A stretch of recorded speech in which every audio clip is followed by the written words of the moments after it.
Hey,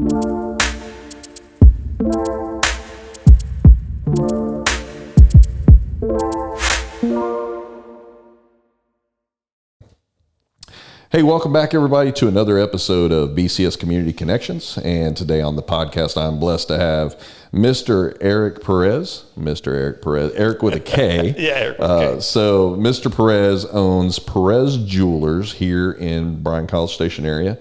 And we're going to talk about his business today and a little bit about custom jewelry and things that he is working towards. But I really want to bring you back in and get you to learn a little bit about Erik. So I'm going to start Erik out here with just kind of telling us, what's your background, kind of where you were born, raised, what brought you here to Bryan College Station, that kind of stuff. So if you want to tell everybody a little bit about yourself. Sure. Yeah. Born and raised in Miami, Florida. Let's say first born generation American.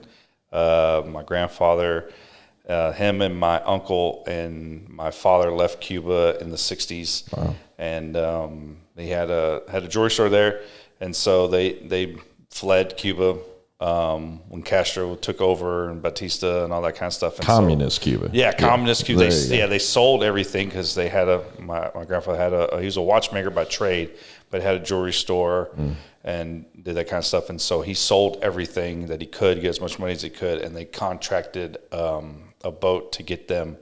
It was actually a fishing boat to get them from Cuba to basically the Keys. And so it's an interesting story. I can come back to that. But so, yeah, I was born and raised in Miami, grew up a little bit in Gainesville, Florida.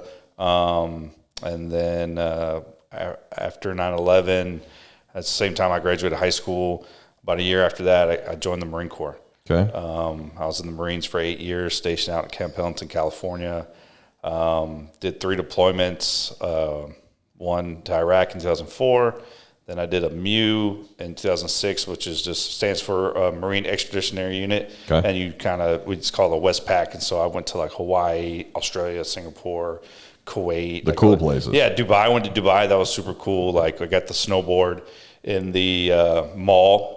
They got a little snowboarding place. The first time I ever snowboarded was in July in Dubai. Nice. So isn't Dubai, isn't that also like the police drive like Lamborghinis or something like that? Yeah, I think so. I saw some crazy stuff. Like they drive some extravagant cars. I think it's different now. Even when I was there in 2006, and I realized that this place was special. I never really heard of Dubai. Yeah. When we pulled in, I mean, we were like parked next to like the Prince's yacht, which is just as big as our naval ship.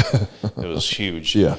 And everything's bigger in Dubai. Yeah, right? They say it's Texas, but and it's all sand. There was nothing. And then we start driving. It's like a mirage. It's like going into Vegas if you ever driven into Vegas. And it's just stuff. And then all of a sudden, construction everywhere. Yeah. I've never seen so much construction in my life. And I'm like, what is this place? They're like building this in the middle of city, nowhere. Yeah, in the middle of the desert, in the ocean there. So that was weird. Okinawa, Japan, my third deployment. Got out of the Marine Corps in 2011 and moved to Pensacola. My father had left Miami and moved to Pensacola. And so I moved there like any other typical person getting out of the military. I had no idea what I was going to do. Yeah. And growing up in the jewelry business, my grandfather I guess I'll circle back to that. So their kind of story was weird because when they left Cuba and went to Florida, they had help with the CIA. So that was like a thing. The CIA, I guess, was helping, Cubans leave, and I don't know how they determined who was what. I don't know how much my grandfather paid, or whatever, however it worked out. But they got on a boat, and my dad gets real seasick. And I inherited that from him, and so he's like, the joke is like he puked the whole way. Nice. From Cuba. Well, I mean, because that's a healthy little trip, and especially it's not like you're running across in a big old yacht or anything. No, I don't know. It was like I think it was like a boat to like another boat. Yeah. And, they weren't like on a raft like people think like they see, but it was like a fishing boat. Yeah. And then they went out like they were going fishing, and then they get dropped off by another boat, and that connects them to. And the CIA was running these people out of there. Wow. And so what's funny is that I think it was in the winter time when that happened. So they end up in the Keys, And then this was in the 60s? 60s. Yeah, this was 65. Yeah. Yes, my dad was 18, so 65. They took them up to Miami, and then they were there. And then so what they did, I guess they got all these refugees together, and they'd spread them across the country. And they're like, I don't know how they determined where you went, but they drew Chicago in the winter. And so they moved to Chicago. From Cuba. Yeah. And I asked my dad, I was like, what was it like going to Chicago from Cuba? Like they lived in it's Cienfuegos is kind of the area they're from, which is kind of south central Cuba on that side. And winters aren't real. Yeah, there's no winters. Yeah. They're kind of farmland kind of areas. They didn't live like in Havana or like the city or nothing. Yeah. And so it was like, what was it like? And anyway, so he was like, it was like taking a penguin, taking him to the beach. That was just this, except the opposite way around. The opposite way. Yeah. So and so snow and all that stuff. And I think when I first got there, my dad worked for like Zenith in like a TV production facility making TVs. Like, I was going to say, we're dating. We might be dating Zenith, some people. Does anybody know what this Zenith point. is? Zenith is a TV. It was a TV company. Anyway. Back in the day. Yeah. When you used to turn knobs and things like that. So. Yeah. And of course, I guess my grandfather always, was trying to let's make the business here. And so that's what they did. They made a business in Chicago. It was called La Perla, La Perlita. So the Pearl, that's kind of like the nickname for that. And they did a lot of manufacturing. They were, in the Hispanic, a lot of I have pictures, old pictures where you see the signs as English and in Spanish in the 60s in Chicago. And that neighborhood, if anyone's familiar with Chicago, maybe it's different now, but back then, like all these neighborhoods were broken down by different, you had like Polish neighborhoods, stuff like that. And so they were like in a Polish neighborhood, West Side Chicago. Different Chicago cultures Avenue. within different neighborhoods. Right, and things, yeah. And so, but they made it happen, and he opened up the store, and they did manufacturing. It was a big-time family business. They did retail also, watches. My grandfather, that's what he did, was a watchmaker. Yeah. And they had a contract with like Sears Roebuck, and they would like stamp out, and they used to have like little silhouette. You can buy a charm. It was like a little silhouette cut out of like a child or a person, and you would inscribe something on it.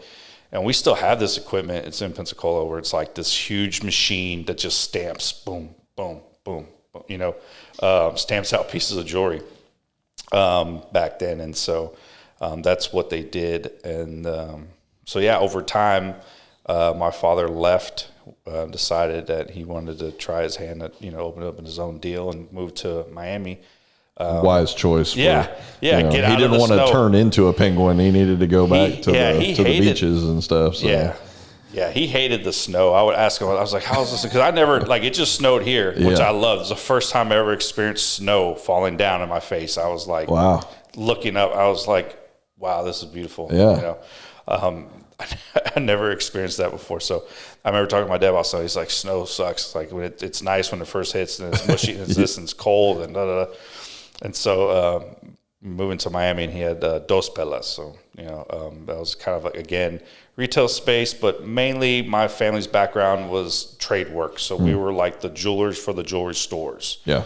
And so I grew up going with my dad to, all these different stores in town, and picking up and dropping off repairs and custom work and stuff like that. Kind of contract work, I guess, to a certain extent. Yeah, very much. It's like you just walk up, you either talk to the owner or whoever at the counter. What I remember seeing is that they would have a ring. They say, hey, we need this ring to be a size 6 and retip the prongs. Okay, yeah, that's going to be this much. Boom, next job. Okay, we got this chain that needs this.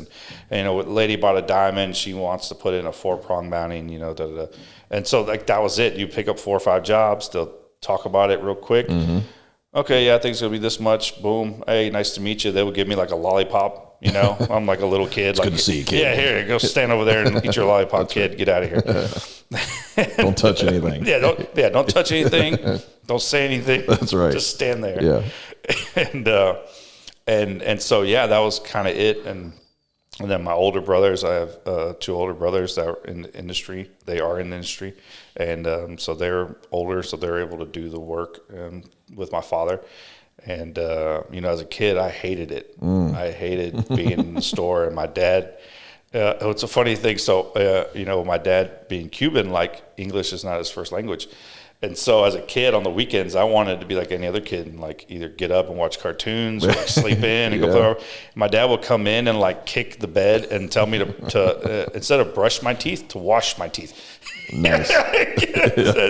Anyway, but he was like, let's go, get up, we got to go. And I was like, oh man. And anyway, and so yeah, we would go and I would just sit there and all I wanted to do was be outside, and like play and climb trees and ride my bike. And here I am sitting in the store and just like, he's trying to teach me and I would sit and watch him do stuff. But, as a 8-year-old, you don't have that much attention span. Yeah. So. And you were saying, so you were first generation born in America. My generation. So yeah, me and my brothers were all born here. They were born in Chicago and I was born in Miami. Right. So, I'm putting myself in your dad's shoes. And so the struggle really for them to make it to America, sell everything that they have and start from scratch. And also knowing that, listen, we're coming here because there's opportunity. Right.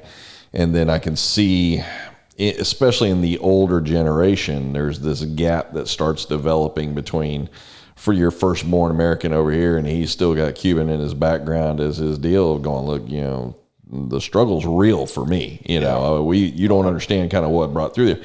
And it's just like anything else. Try and carry that down into your kids so they understand it. I try, I came up poor, we had nothing. My family home at one point was a 400 square foot house with 3 of us living in it. And you try to get your kid to understand that and have an appreciation for it and everything else for where you came from.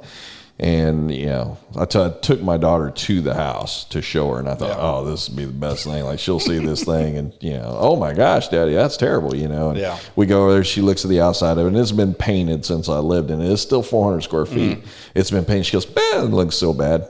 I'm like, that didn't work. Okay. So I'm sure your dad was probably in that same boat. Like, we came here as immigrants, we worked hard and trying to instill that same deal in you and your brothers. Yeah. I guess that's, looking back at it, I think that's probably what he was doing. But it wasn't like, my dad never sat us down and had like this conversation like, son, I'm trying to teach you these ways because, this is what you're going to do. I learned later on, obviously, how Cuba was and, the fact that your freedom is taken away and you're told what you can and cannot do. Yeah. Like, no, you can't own your own jewelry store.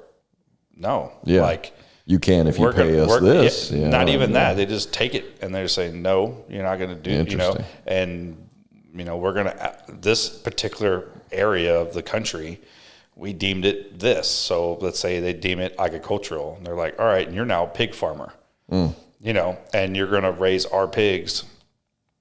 And if you're lucky, we'll let you. Yeah, and we may let you have some meat. Yeah. Maybe, but probably not. Yeah. We'll probably just give you some lard and a bag of rice a week or something, and if you try to sell one of these pigs on the side or keep that's legit how it was. Like I talked to my dad and I was like, what was it like for you coming to this country and you go into any grocery store and there's just food everywhere? He's like, it was unbelievable. Yeah, like I can buy whatever I want. You can get whatever you want, as much as you want, whatever you want to do. Well, and it's crazy. Culturally right now, we're at the cusp, obviously, of a change in our culture, right? And it is that same deal. I can see it between me and between my daughter. And there's a huge gap difference there. My daughter is 9 right now, and I'm 48. You can do the math here, right? Okay, so there can almost be 2 generations between us. But I even so, I have nieces and nephews and stuff that kind of fill in that middle gap of that generation.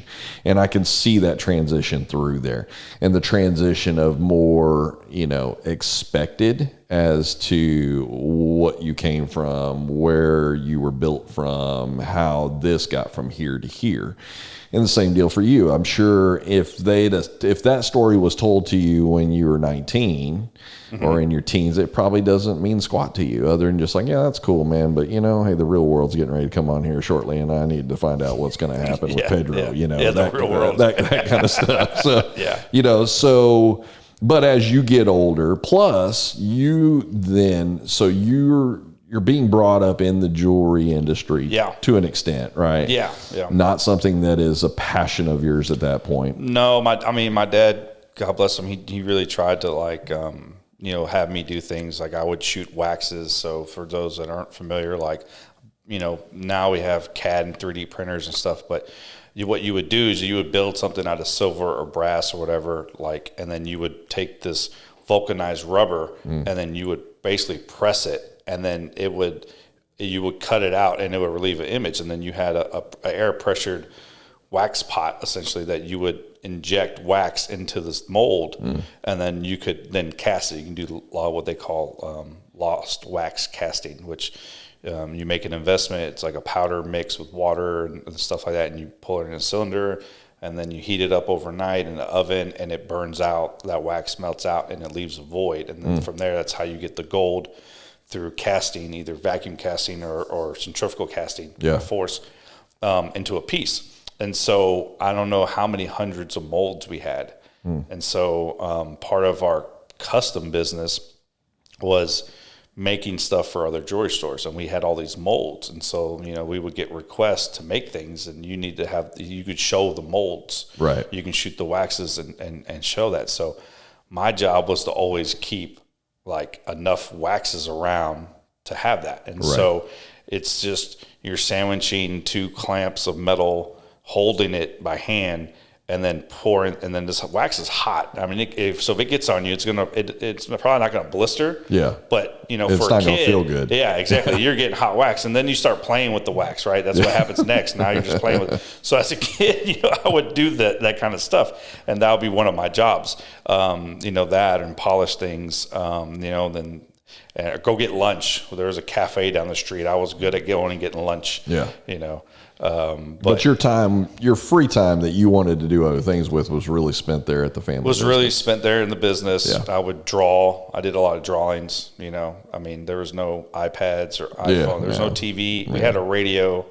I think we listened to like smooth, smooth jazz. You said smooth the first thing I think it was Carlos Santana over here. Yeah, exactly. Yeah. So anyway, I just kind of was, do that kind of stuff, and I would play with the tools. But one thing that my dad, I didn't learn till later, but it made sense, is that even though maybe if I wasn't physically sitting there at the bench, like doing a lot of stuff, you learn through your environment. So you learn the smells, you learn the sounds, how the hammer sounds when you're hitting it on a mandrel with a ring, polishing, the ultrasonic casting, the torch, because it can get super loud. Sounds for you in the shop. You knew exactly what was going on, probably even who was doing it. Exactly. Yeah. Just by sitting there with your eyes closed, you know what's happening. Yeah. Just by listening. Yeah. Just by sheer environment alone, right? Not necessarily even, not physically focused on that learning process, but it's just, that's what you go into day in and day out. So you kind of know what's going on.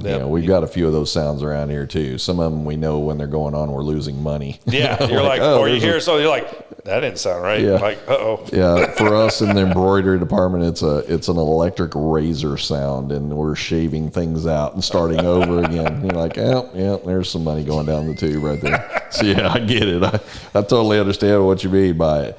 So tell me about your dad is now hopefully trying to mold you and bring you into the business, and probably, maybe not directly telling you, but in plans that hopefully you become 3rd generation jeweler at that point. Your brothers, you said they were older, so I'm assuming, did it stick with them outside? Like once they kind of decided to go their route, they went ahead and went and continued in that jewelry business? So my brothers, it was, they stuck with it.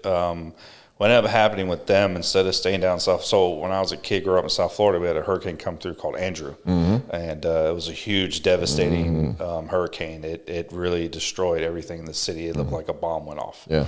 And so at that point, my brothers were, one of them was graduating high school, and he ended up going to FSU for college.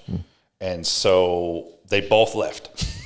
They both decided to move to Tallahassee, which was like polar opposite of Miami, right? And they decided to open up a jewelry store in Tallahassee. So they opened up together. Okay. Yeah. So they opened up a store called Alexander's, up there, and they had it for a long time. But it was, one brother was kind of working it the whole time. The other one was like in college, kind of halfway in and out. Yeah. But they both, did that.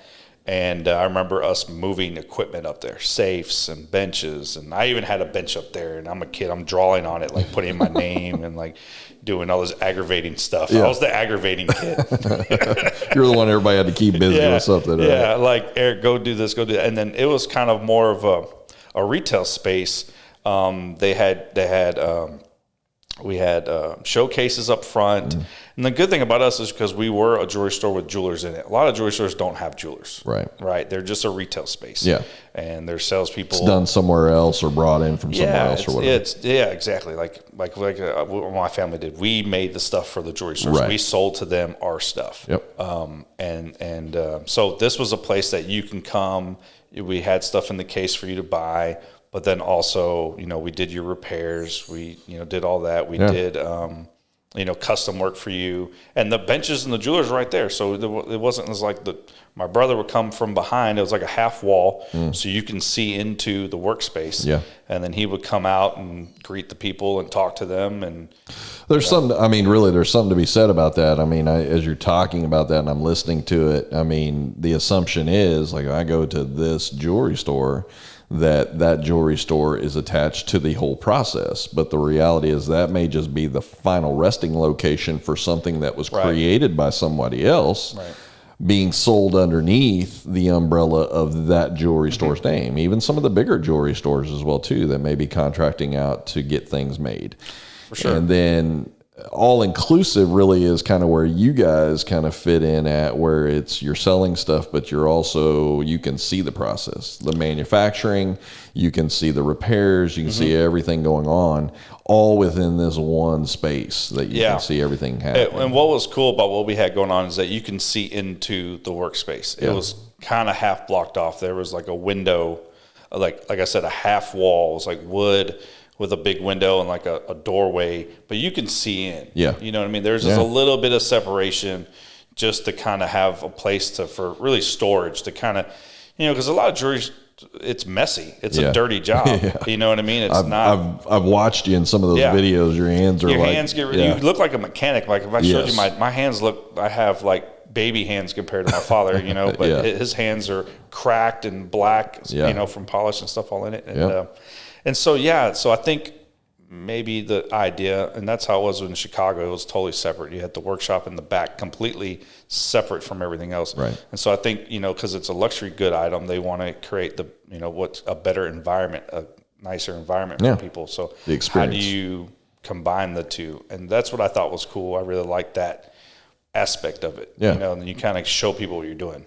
As opposed to walking in nice pretty cases, but you never hear any of the other stuff that's going on, the behind the scenes stuff. Makes it a full blown experience all the way through the process when you can see, there's actually somebody back there doing stuff, like doing the working. Work. Yeah, okay, I get it. And maybe they pop up every once in a while, go, I'm working on this ring, or I'm working on repairing this chain that came in, or whatever. So So, or you do it for them right then and there. Yeah, that's cool. Hey, can you size a ring? Yeah, give me 5 minutes, and maybe 20 minutes. Yeah, how many places? Everything's 5 minutes. How many places can you go and actually physically, not only see it, but have it done while you're waiting in those cases too? So you now decide jewelry's not where you're going to land. Your other two brothers, they've gone on. They've decided to carry on the legacy, I guess. You're like, I'm going to pave my own path here. And so for you, paving your own path was the military. Yeah, exactly. So, 9/11 happened. I actually, when I graduated high school, I got an opportunity to go play football for a small D3 school in North Carolina. And I went up there. My mom's from North Carolina. And so I was like, I'm gonna attempt this. I probably shouldn't have done it, but I went to go play up there, and I did that. And I was, trying that out and was doing okay. And that's when September 11th happened. And I remember, then feeling like, man, what am I doing? I had an uncle that was in the Marines. And so I spent a summer in Paris Island one time and got to see all that. And at the time I thought that was fun. Yeah. Sitting in the jewelry store was boring. Yeah. Watching people jump over walls and climb ropes and running and doing stuff like that was cool. Yeah. That's what I want to do. Yeah. You know, not knowing what they're going through in boot camp at the time. Yeah. You know, so 9/11, you're 18? I'm 18. Yeah, okay. Yeah. I was trying to do the math here. We talked about how old you are now, so I was trying to do the math back. So you're 18, fresh-faced out of school. Out of school. Yep. You know, I'm up there in North Carolina playing football, not doing very well in school, missing all my 8 o'clock classes.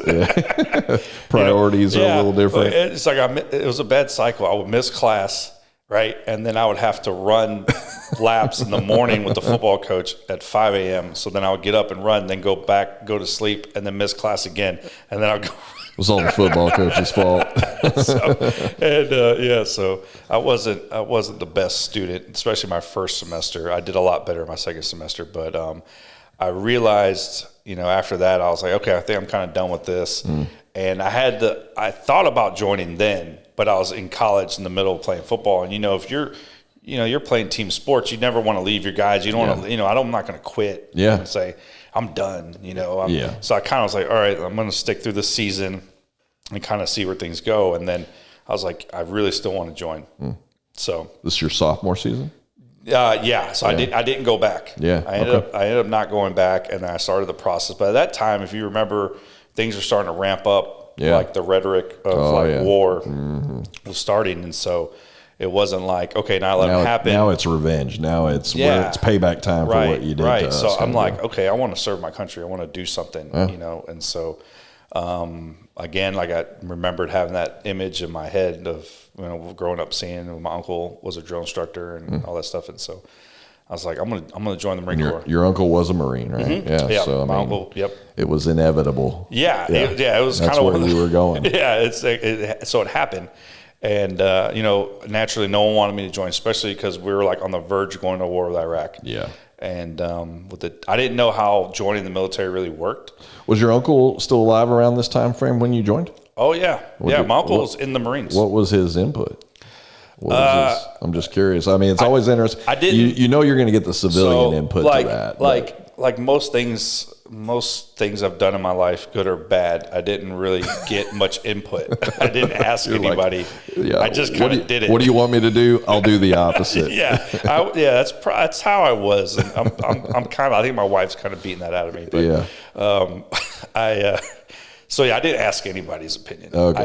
I just did it. Gotcha. And I never took the ASVAB when I was in high school or anything, that kind of stuff. And so what I did was I went to the recruiter's office and was like, I want to join the Marine Corps. This is what I want to do. Yeah.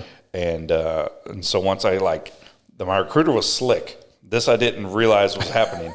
So he's like, all right, let's see what we can do. What's your ASVAB score? And I was like, I never took the ASVAB in high school. So he's like, okay, we got to get you to take the ASVAB. So he's like, we're going to have you go to Jacksonville, Florida to take the ASVAB at the MEP Center. Okay, I don't know what the MEP Center is, but okay. So what I didn't know then, I know now, is the MEP Center. That's where you go before you leave to go to boot camp. Yeah. So he's...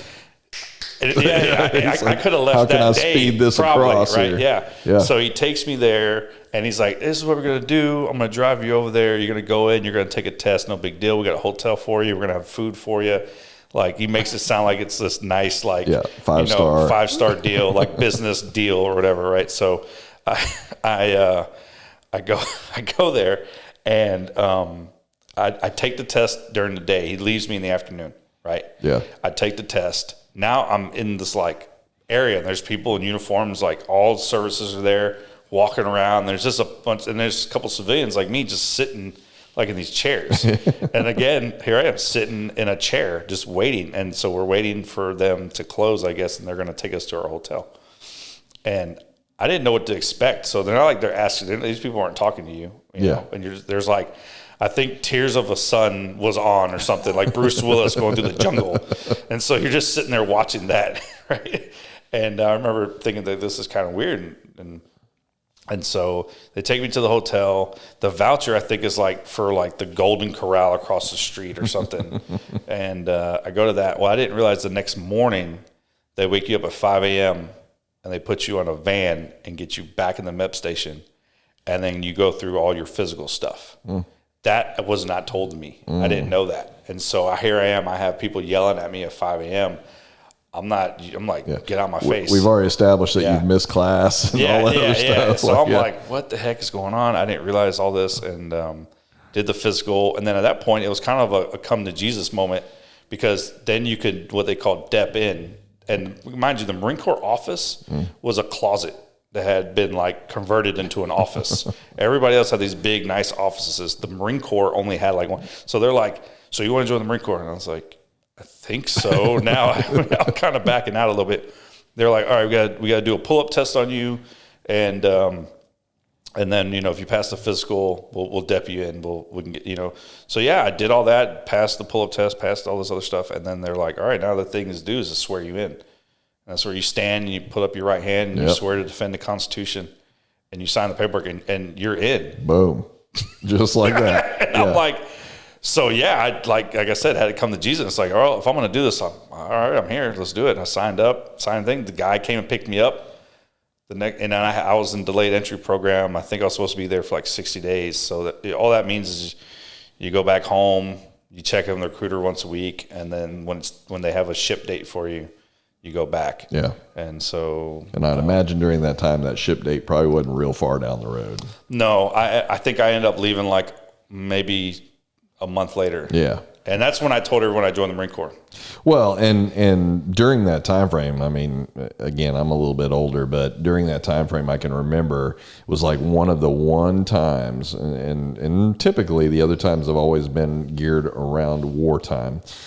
But it was one of the few times that the spikes in military serving just shot through the roof, like people like lining up to get in there and get gone, right? And really at the expense of, I need to do this for my country, right? I mean, people are going in there like, listen, I just watched this attack happened on the country. Here we are 2 years down the road, and it's, this is what I'm called to do. And there's probably a lot of people that can kind of be in that same boat, can talk about that. I know there are folks that I know that have been in the Marine Corps for over 20 years. And they're probably listening to your story. You're going, yep, that's how we did it. Basically. Yeah. So you go through, you get shipped out. Your first ship out is to where? Yeah. So, you go to boot camp. So going back to my uncle. So the only time I talked to my uncle about me joining the Marine Corps, you were in. I'm in boot camp, right? And so anyone's been to boot camp, especially the Marine Corps, it's brainwashing. I mean, they turn you into, you speak in the third person. Yeah. And the way you talk, the way you do everything is orchestrated. They teach you how to do certain things. Yep. And at one point, I get a phone call, you don't get a phone call. They call, I don't know where we're at. We're somewhere. And they come and, one of the drill sergeants comes and grabs me and then takes me to some random office. And I don't know where I'm going. I'm like, this is weird, because rarely do you get picked individually out by a drill instructor and get taken somewhere, unless they're going to, what they call, smoke you out in a sand pit or something. Right. And so I'm kind of like, what the heck is going on here? Yeah. And so my uncle, and we had just got the PFT was over, and he answers, I can't even talk to him. Like, he's my uncle. I can't even say, hey, Uncle Sammy, what's going on? Blah, blah, blah. He's like, I'm like, yes, sir. Because I got this drill instructor standing, like, watching me the whole time. Right. And I remember he was like, what is your PFT score? So the highest score you can get is 300. I got a 232, which was first class. It's good, but it's not good. And he's like, I'm 20-something years older than you, son. I got a 292. What's wrong with you? That was the phone call. Yeah. That was it. That was my only conversation I had with him at the time. So at boot camp, I ended up getting stationed out in Camp Pendleton, California. And then I get there in October of 2003. So the war had happened, right? Like the invasion happened. Yep. People were already back or were actively coming back at that time. And so at the time there was no mission for my unit to go. They were all coming back. And they did a training deal.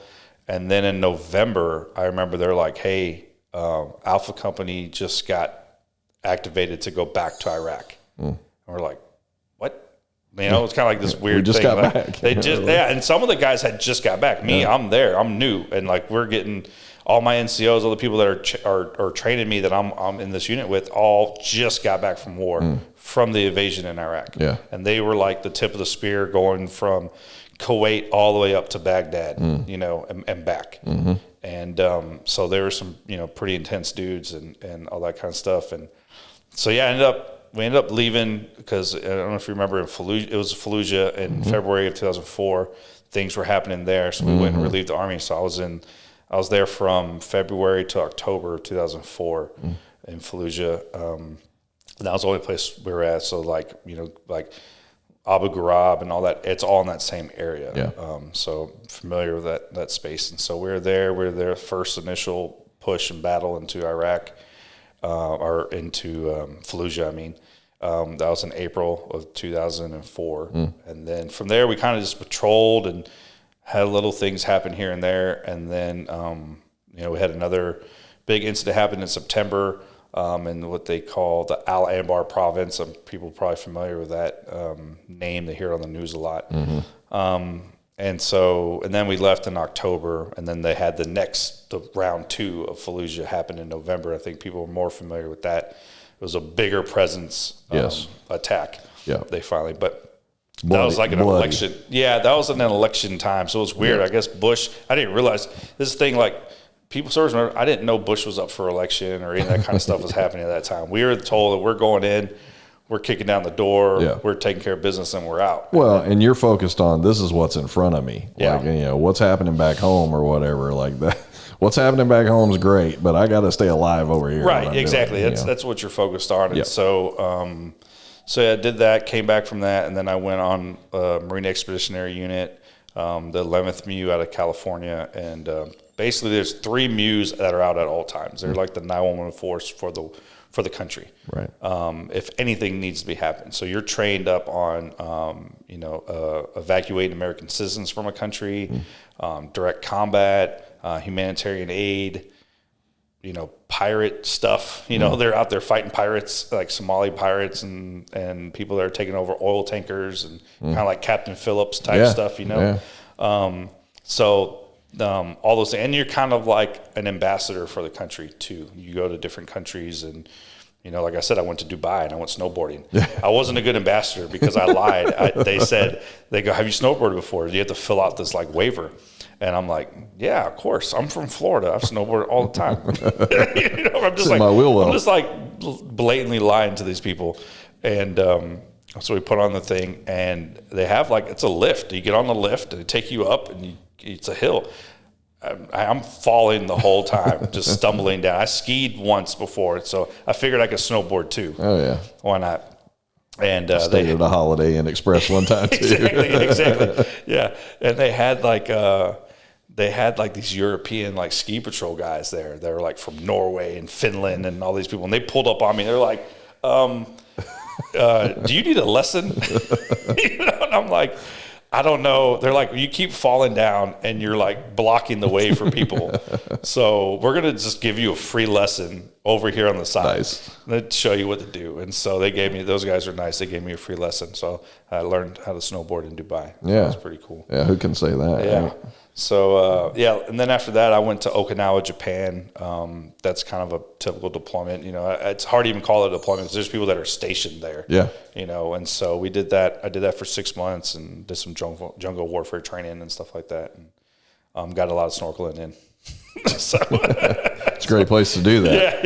Yeah. Well, and there's a part of that culture as well too that is very Americanized as well because of the station being there and that kind of stuff. I mean, I've known some people, Air Force as well too, that have been stationed over there that, you know, the first thing you're thinking culturally is you're like, oh, this is going to be completely different. The culture is still different there. Oh, for sure. But there's very much an introduction into the American population as well too through the military. That, you know, you're going to schools that are Americanized and things like that. So it's not just a complete, like, you've got to find yourself culturally integrating at all levels. I think it's different in different parts because where I was stationed, if anyone's familiar with Okinawa, it's called Camp Schwab, which is like the north end of Okinawa. Yeah. And it's kind of like the outskirts. There's nothing really up there. And there's a place. And so our area was actually pretty culturally like, there wasn't any like Americanized anything. Yeah, Restaurants, okay. everything was like, first time I had sushi was over there. This little guy, literally, it's his house. You walk into his house and it's a sushi restaurant. Wow. And it's just the old man and the old woman, Yeah. and you can see the bed and everything like in the back. Right. And this is where I'm supposed to order my food. Okay, there's a counter, there's some fish, and they have like a menu, a few things on there. And it's kind of one of those things that gets passed down to everyone that's been like, okay, when you go to Okinawa, go to this place. Here's the name of it. This is what you order. Yeah. They tell you what to do. We pass that on to each other because it's not much English. They don't speak English. So you're trying to learn their language, and you order, here I am having a tuna nigiri for the first time. Like, what is that like? Yakitoris and dan, like guyadan or whatever. I forget how. I'm probably messing it up. And the big thing over there is taco rice. You can't not talk about taco rice with Okinawa, but. Yeah, there was a place called Texas though. That was like it was like a steak restaurant. Again, it was in a house. It was called Texas, Nice. And they had steak and fries. That was like the meal there, I think. And it was a bar, and then they had beer, like Orion is like the Okinawan beer, and then they had their sake and habu sake, which everybody knows is the sake that has a snake coiled up in it. Yeah. And then it's disgusting. Like you don't want to. You have it once. It looks cool. Yeah. Doesn't taste so great. No, but so that place was cool. But yeah, I think once you go further south into Okinawa by Kandina, that's where the Air Force Base is. That's more Americanized for sure. Gotcha. So 8 years in the military, and then now at this point, you got to make a decision. Again, another decision. Do I stay in for another 4 years, or do I get out? Right. And so your choice is that you're going to go ahead and leave at that point, and you're going to start figuring out what you're going to do outside of the military at this point. You're basically 8 years of your life has now been really structured, regimented. You're told when to get up, when to go to bed, when to eat, all the other kind of stuff, and so, which is again, probably contradictory to where you tried to get away from. Right. And moved right back up into it. So now you come out of 8 years, and now you're going, okay, I'm going to step out and I got to figure out what I'm going to do now. So walk me through that process. You leave and so I like anybody else, I get out and I don't know what I'm going to do. And so I kind of just go live with my dad. He's in Pensacola, and I go live with him, and he's still operating a jewelry business out of there. And this time the name had changed. He changed it to Adams Jewelers. That's kind of it's my little brother's name, but it's also a family name. Okay. My middle name is Adam, and my older brother's middle name is Adam. And so that was my grandfather's name. So it kind of has some meaning there. And anyway, and so he was still there, and I would just sit in there with him and work. And I didn't know what I was going to do. I had so many, I didn't want to do anything for a while, and then decompress. Yeah, I was like, oh, maybe I'll go back to school. That's what everybody says. I'm going to go back to go to college and finish school and do all that stuff. And then I was like, well, I have 8 years of service. I should probably try to, benefit from that in a federal job, because you're supposed to be able to take that time and move it over. And so I thought about doing Border Patrol. I thought about doing federal firefighter, like on bases and stuff. And I remember Border Patrol, I talked to them. They're like, well, your first 3 years have to be on the Mexican border state. So not necessarily on the border, but I could have moved to Texas, New Mexico, Arizona. I didn't want to go any of those places. Right. I was like, well, I don't really want to go back to California. So expensive there. And to live there as a civilian is totally different than being there in the military. Yeah. And Texas, I didn't want to go to Texas. Damn Texas. Exactly. I probably there's some things about Texas that I would make fun of guys about, but anyway. Unless you're in Okinawa. I know, yeah, exactly. I know a lot of guys that were from Texas. I'm not from Texas, if you don't know that. We said that already anyway. I'm thinking about that, right? I really pursued the firefighter thing. I even hunted down the chief firefighter for Naval Air Station Pensacola at a concert. I went to a concert and I saw the firefighters there, started talking to them, knew that they were federal. And I was like, oh, that's interesting. How do you become a federal firefighter? So they told me the process. I went and met the chief, talked to him, explained my situation, and he told me what I needed to do. You have to get sponsored. There's like a whole way of becoming a firefighter. You either volunteer and have a house or engine house or whatever, like support you, or you get someone to sponsor you, and then you're able to go to school for it, fire school. Yeah. And so I reached out to the fire schools in my area, and none of them took GI Bill. I couldn't afford to just pay my own way and not have a job and support myself. Sure. And so that was like a big letdown. I was like, well, shoot. And at the time, to make money, my dad also started a construction business. So I was working with him, doing construction. And then at the same time, in 2011, gold was really high, like it is right now. The price is like at a record high. And so a lot of these mom and pop jewelry places were surviving because no one was buying jewelry or buying, they were all selling their gold. Right. Because we had just came out of the real estate crash and all that stuff. And so I started to learn how to buy gold and kind of like how to test it and, that kind of stuff. I remember doing that as a kid and seeing that, when I was older. But it wasn't as big as it was now. Now it's like a huge deal. Everybody was doing it. Yeah. Right. And so you need to know how to tell if it's 10 or 14 karat and all this kind of stuff. And now you're talking to people about their pieces and diamonds and all that kind of stuff. And so I think, and then part of it too, is that once I started to learn it and could do it on my own, my dad kind of used me as a placeholder. Like, all right, I'm going to go check on this real estate deal or this construction site. I need you to stay here for like 4 hours. Watch the shop. Yeah, exactly. And so, I kind of got caught up in that. And then we would go sell the diamonds that we would get, and talking about diamonds is like talking about a different language. You're like, okay, yeah, I have this diamond as a SI1 G color. It weighs, it's 80 points, 20% back wrap. Like all this stuff didn't make any sense to me. I'm like, what are they even saying? And I was interested. I didn't want to be on the outside. I wanted to know what they're talking about. Yeah. I was kind of like just security for my dad, basically following him around with these gold and diamonds and stuff. And so I was like, how do you learn this? I want to, and my dad, coming from Cuba, like they understood, like they knew how to make jewelry and do that stuff, but no one in my family had any certifications backing them. Yeah. In that kind of way. It's just what they had learned through passed down information. Experience, and really it was new at that time when they started. Like diamond grading didn't start until the 40s. And so you're there not was a lot of time. There wasn't a really need for that education. Right. It was kind of everyone had their own terms that they used, and so GIA came and standardized everything. So when they were talking, they were like, these are all Gemological Institute of America terms. GIA terms, and they're the ones that say this, and this is where diamond prices come from and all this kind of stuff.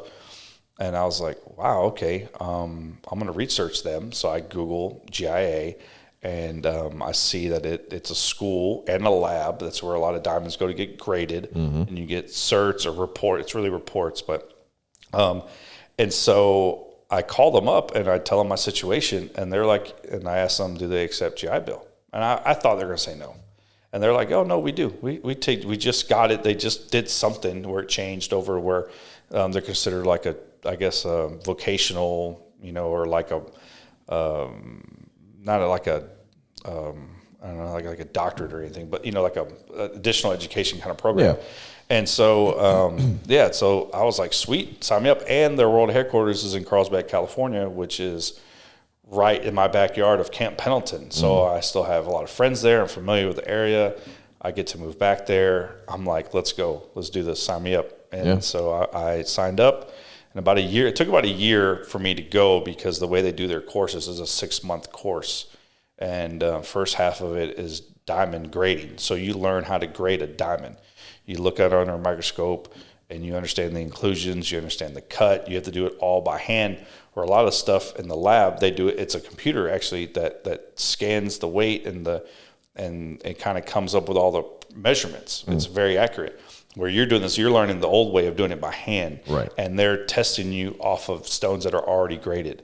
And so there's like, here's what it is. How close can you get to that? Yeah. And they're very brutal. They know what it is when they put it in front of you. Yeah. And so they're very brutal. If you're one off, like that's a lot of points off. Like the grading for you to graduate is very high. You have to do well for you to pass. And so for me, I did pretty well in the diamonds, but it was like right when I felt like I was getting good at it, it was like we were done. Yeah. And so you come out of there and you know how to grade round, brilliant diamonds. That's really the main focus. You deal with fancy shapes also, but you get the education, the history of diamonds and where they come from, the science behind it, all that kind of stuff and all the new techniques. And this is from start to finish on certification. How much time are we talking? 6 months. The program is 6 months. Okay. And so the first half, I think the diamond section, was like 6 to 8 weeks. Okay. So you do that first, and then you can break it up. But my whole class, we were all in the 6 month program. It's called a graduate gemologist program. So is that 6 month program, is it all inclusive to different kinds of jewelry and stones and all these other things, or is it more specifically just to diamonds? So the first half is all diamonds. So it's what they call the graduate diamond program. So it's all diamonds, and it's all day. It's 8 to 3 or 4 p.m. 5 days a week. Yeah. Well, and it's probably where you spend a good chunk of your time anyway in the gem field, right? I mean, talking about most common, I guess. Yeah, diamonds are for sure number one Right. over everything else. Yeah. And so that's that's where you need to start. Yeah. 100%. You need to know about your diamonds. Right. How to look at them, how to grade them, and know what you're looking at. Not necessarily, because there's other labs out there. GIA is not the only lab. So if you get a diamond from another said lab, they may use the same GIA language, but the standard is not the same. It's like let's take Coke, for example. You have a Coke, it's a soda. Yeah. But you may have a Pepsi. Yeah. You may have an HEB cola, whatever, right? They're all the same. Yeah. But how do you differentiate? How do you differentiate and how can you tell? And so, and the jewelry industry really standardized, adopted all of GIA stuff. So everything's based off of GIA. So when you're speaking in that term, you have to mean that, because it could be fraud if you're like, I'm gonna call it a F color and it's really a J. Yeah. And that's a huge price difference. Sure. And so you want to make sure that it's valid. So again, and we may fast forward a little too quick here, but in that industry, if I'm going in and using a jeweler, whether it's big box retailer jeweler or whether it is custom jeweler, that GIA certification and training is really important as a part of my selection, in that not just from the idea, because I mean, listen, if I'm big box retailer, the way that I know what's going on with that gem is a little card that comes with it that I read off of. Right. I can't tell you why. I can't tell you how. Can't tell you, I can tell you what the rhetoric was that I was taught in my, 2 weeks of training, before I got hired into the jewelry store or whatever. But as a custom jeweler, where you've now gotten your certification, this is literally something you can attach on your card or on your business card or whatever, as that you've gone through that GIA training and gotten certification. That now all of a sudden there's, my knowledge has been shown in the amount of time put in to research and understand this, not just, I'm getting a card flipped to me, so I'm assuming that's all correct. You can actually verify, somebody walks in with a gemstone or whatever, you can identify that through the training that you've taken on board. Yep.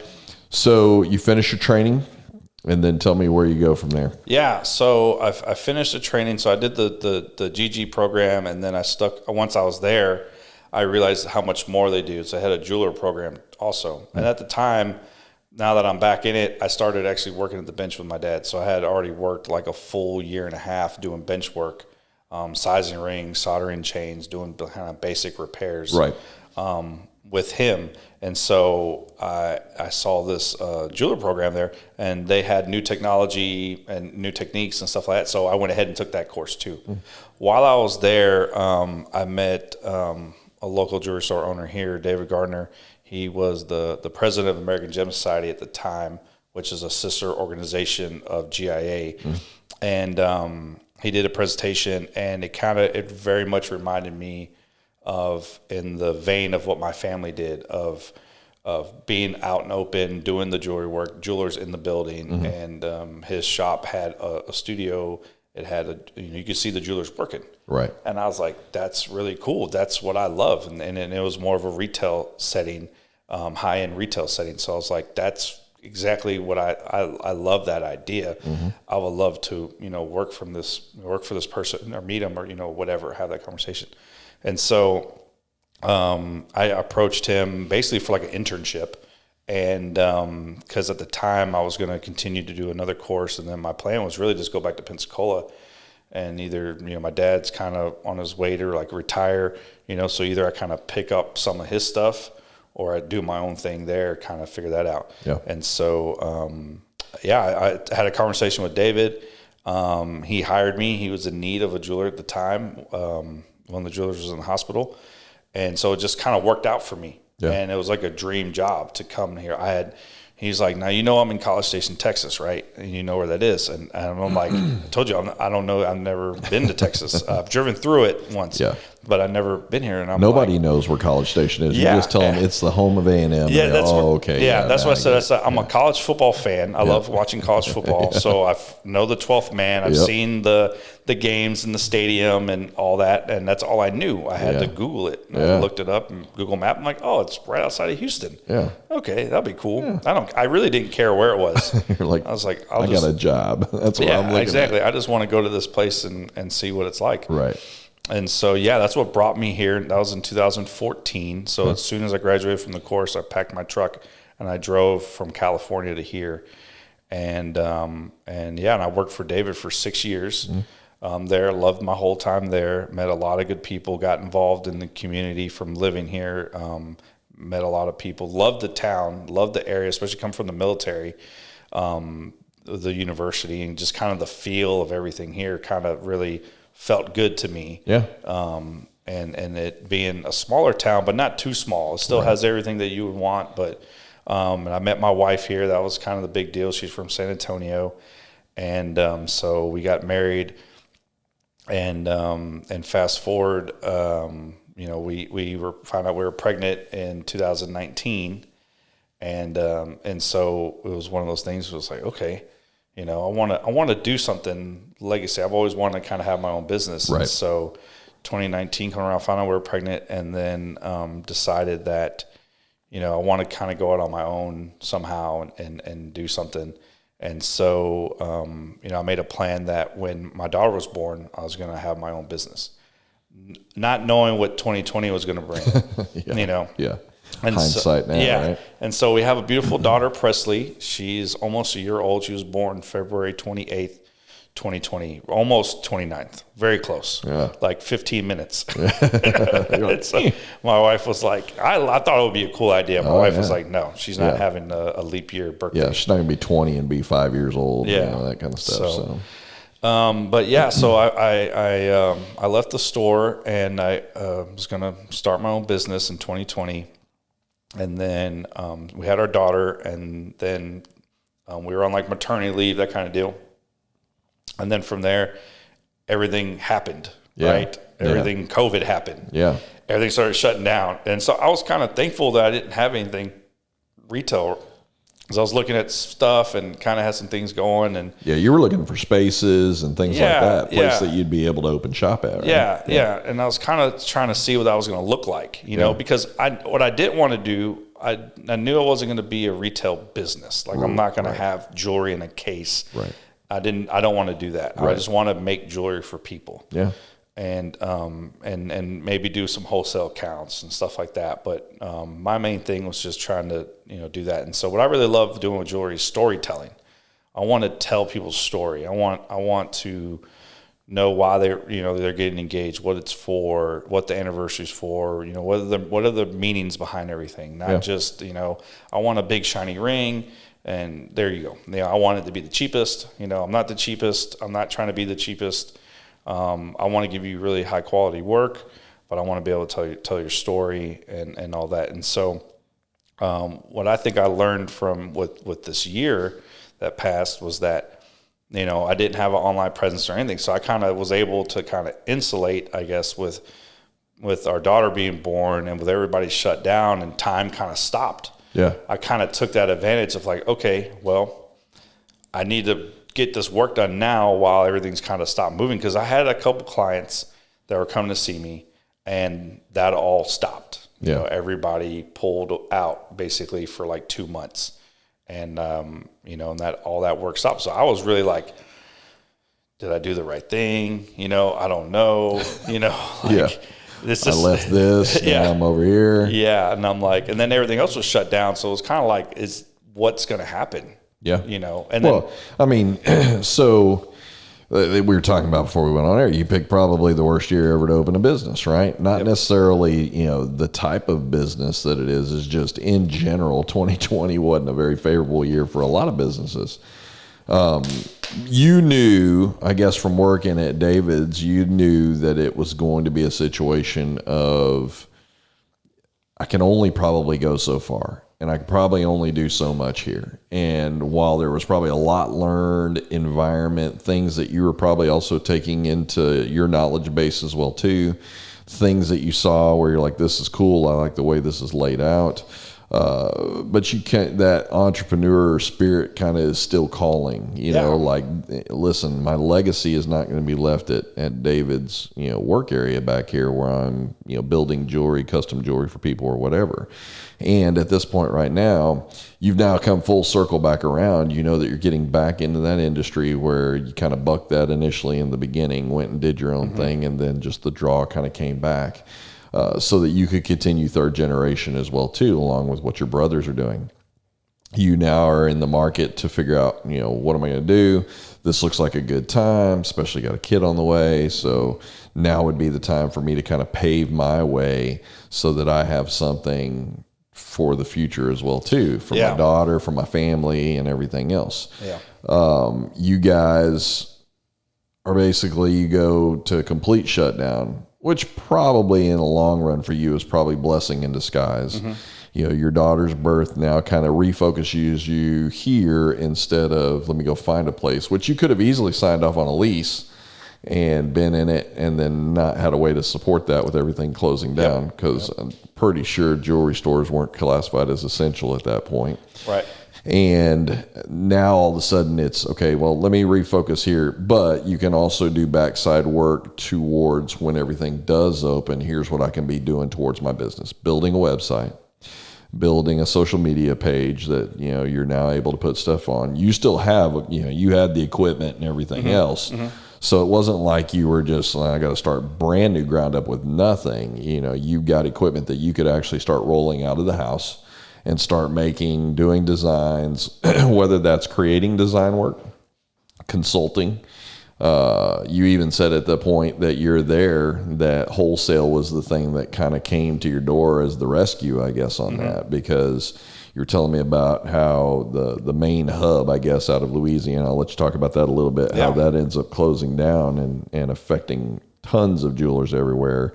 And then you kind of find a place that you can fill that gap. So let me hear that a little bit. Yeah. So the biggest thing was, like you said, supporting my daughter. I wanted to be a good dad. Yeah. I wanted to be there, and kind of like how I was there with my dad. I wanted to be able to create something like that. And we didn't want anyone else, daycare, that kind of stuff. So we figured I could do especially that. During COVID time. Yeah, I could do it. And that was before COVID. But that really made it, put the exclamation mark on it for absolutely. sure. And so that's how that was that decision was made based off of her. As far as the manufacturing, so a big manufacturer in Louisiana that does a lot of casting for jewelry stores that they get all their tools from, equipment, stuff like that. They shut down because of COVID. And I'm on different jeweler groups online, and I saw people who were like freaking out, losing their they're not able to produce because they didn't have any in-house production. They basically have put everything on this one company. All their eggs in a basket. Everything was in that one basket. And so when they shut down, they didn't have anything. They had no one to turn to. And there's very few people that actually manufacture and cast jewelry on site. And I have the ability to do that. And so I reached out to these people and was like, hey, if you need help, You know, if you can email me something, I can 3D print it. I can cast it for you. I don't even have to finish it out. I'll just send you the raw casting. You know, if you got a jeweler or you got someone that wants to set it, the stones are there, whatever you need, let me know. I'll tell you how I can help you. Right. And that's but this is also where your background of doing all these things with your dad and everything else. We're talking about shooting wax earlier. Yep. All this now comes back to like, hey, guess what I know how to do. I could do this. Yeah, exactly. And so it was one of those deals where, you know, and I just want to help people. Sure. You know, and that was my biggest thing. And so it's like, all right, how can I help my industry out? Yeah. And do my own little part. And so, a lot of people I never even really met. Like I even have a phone call all through Facebook Messenger and all that kind of stuff. And that's how the jewelry industry is. It's a really big old school way of like handshake deals, a lot of just trust. You know, there's very few contracts. There's a bunch of businessmen listening to this going, that would scare the crap out of me. But that's how the industry is. You know, I'm able to get things, you know, they call it memo. You don't pay for anything. They ship it to you. If you sell it, great. If you don't, send it back, you know, whatever. And that's how the industry works. Yeah. And that's a blessing in this situation. It allowed me to thrive. I was able to say, okay, I can do this work for you. And then through that, I was able to concentrate on social media and my website and getting the info, because once I started putting my work out there, people would see it and then people will reach out. Yeah. They'll say, hey, I'm thinking about doing this. Hey, I'm thinking about doing that. But, you know, I had lost a lot of business in COVID, so I had to get creative. I had a client that was looking to get engaged. He wanted to do not a diamond. He wanted to do a colored stone, an emerald. I had talked to him, and I didn't want him coming to the house because, you know, COVID, right? Yeah. I didn't know where we can go, what we can do. We couldn't meet anywhere. Everything's closed. Yeah. So I came up with a creative idea with him. I was like, hey, why don't you, because he was going to have his girlfriend meet at the same time. I was like, why don't you take her like on a picnic? It's a beautiful spring day, right? Like, why don't you take her on a picnic? I'll meet you wherever you're at. I'll meet you there like a surprise with the stones, and we can look at them there, and I can show them to you. It's better to look at stones in the daylight, in the sunlight anyway. That's the preferred way of doing it. You don't need to sit at a desk and with an overhead light and look at them or whatever. Like, you always go outside. Let's look at them here, but let's look at them outside too and see what the stone looks like. And so I did that, and I was like, if I can be creative and find new ways to have experiences with my clients, I can do this. I don't need to be in an office building. I don't necessarily be on a main drag here in town. You know, I don't have to do that. As long as my clients are okay with these different experiences, you know, I can do that. And you got to learn to adapt. I mean, at this point right now, you know, it's not a smart decision to go get a storefront or to get a suite or whatever to work out of at this point, you know, because you're sitting there going, listen, you know, if it's not for wholesale right now and me filling this gap that people have a need at, you know, I'd really be struggling if I had a storefront, you know, that I've signed a 5-year lease at and all these other things. But then also, it's funny because you talk about the industry and how the industry works, and it's on the handshake deals and all this other kind of stuff between jewelers and everything. Now, with a customer in that equation, that customer is looking like, well, you know, where's your place? Where's your shop? You know, like, that was a big fear of mine, was like, okay, I'm going to convert my house. It's actually set up this way. It's really nice that I have a whole front part of it. It's a you know, about 1,000 square foot. It's just isolated to jewelry only. And I have my bench in there. I got a nice table. I got it set up for people. I got my, you know, so I have everything in there I need. And at first I was really nervous about that. One, safety, right? Bringing people to my home. Sure. COVID, right? That, and then also just like perception. Yeah. You know, are people going to look at me weird? Like, I'm not going to go meet some random dude at some house. Like, this sounds sketchy. Yeah. You know? Yeah. And it took me a while. I eventually said I have to get over that fear, and that it is what it is. And it's a better business decision for me to do what I'm doing now than to fork out this money just so I can look a certain way. Yeah. You know, my business is not going to change. I'm still going to be me. I'm going to have the same equipment. I'm going to do the same work. Well, it's, you know, when Sam sat in the chair, he talked about what the expectation is from people, right? Like in his world, he's a realtor, right? So he's saying that he's been, you know, brought up in the realtor world, that shirt, tie, suit, you know, look the image, play the image, everything else. And a lot of that's going to be the same, I'm assuming, in the jewelry side of it as well too. You should have, nice storefront. You should be dressed a certain way. You should Right. present yourself a certain way. But the idea for you also is I'm building off of two fronts here. I'm building off of what I grew up in, right? Like all the way back to when my grandfather takes that boat and runs all the way up into Chicago to start a place. So I'm carrying on a legacy from all of that. And that legacy doesn't change because I don't have a storefront. I'm that legacy. What carries on through me, the knowledge and everything else, that whether I'm standing in your garage, my garage, in a suite, in a tower or 2-story building, it's still what I'm bringing to the table that is Perez Jewelers. It's not a location. It's not a place. It's not an image. It's what I have here that then materializes there for the experience that you're going to get through me. And so again, before we went on air, you talked about that. Like people come to my house, like that's kind of sketchy. Like, who is this guy? And now, is this guy like over here, slinging jewelry on the backside? Yeah, right. Like, hey, I got a watch for you under here. Exactly. Yeah, exactly. Like those New York kind of guys. Yeah, exactly. Yeah, come over here. I got the greatest deal. Yeah. Don't go in there. Yeah, exactly. No, I think for me too, is the community. A lot of my clients, especially in the beginning, were people I already knew, already had relationships with. And so that made it comfortable. But what I've noticed as it's grown, for every new client I had, it's that word of mouth. Yeah, right. Yeah. So now, I have new clients come in, people I don't know, people I'm just now meeting. Maybe I met them off of social media. That's been a thing. Sure. You know what I mean? And so, and that aspect, the community for me has been really great because they accept it, and then it's become normal to be at home. Yeah, it's definitely more socially acceptable now to have a home business. I mean, think about bakeries and all these other things that have popped up that people are doing outside of outside of the realm of what is normal, right? 2019 normal, to now what can be in 2020, and a lot more virtually being done than probably at any other time on the internet. I mean, everybody thinks virtual is just being Amazons and buying online and that kind of stuff, but also just the ability for people to be able to pivot, to get their work out there, to show things virtually, 360 views of stuff, camera equipment, things that change everything, being able to get it out in front. I'm still waiting for the day where, I can take a picture of myself and see all these different clothes on me and stuff and exactly how it needs to fit, where I don't have to go into a store and try it on.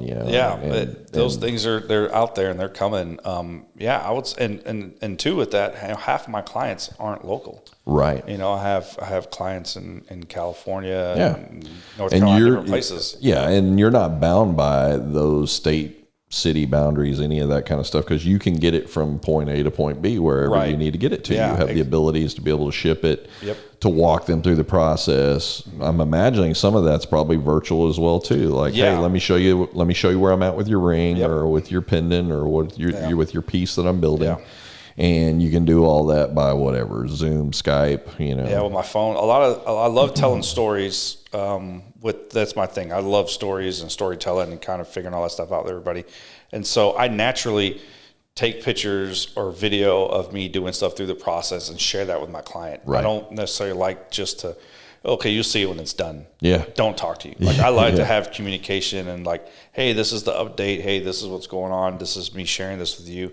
That's always been a thing I like to do. And so I'm able to do that. And now, like, again, that trust, and going back to my GIA training, I can have a client in California call me. They want a diamond ring for their wife for their anniversary. Right. And I can get, okay, tell me what's it for? When do you need it? And what's your budget? Those are like the three things that I need to know.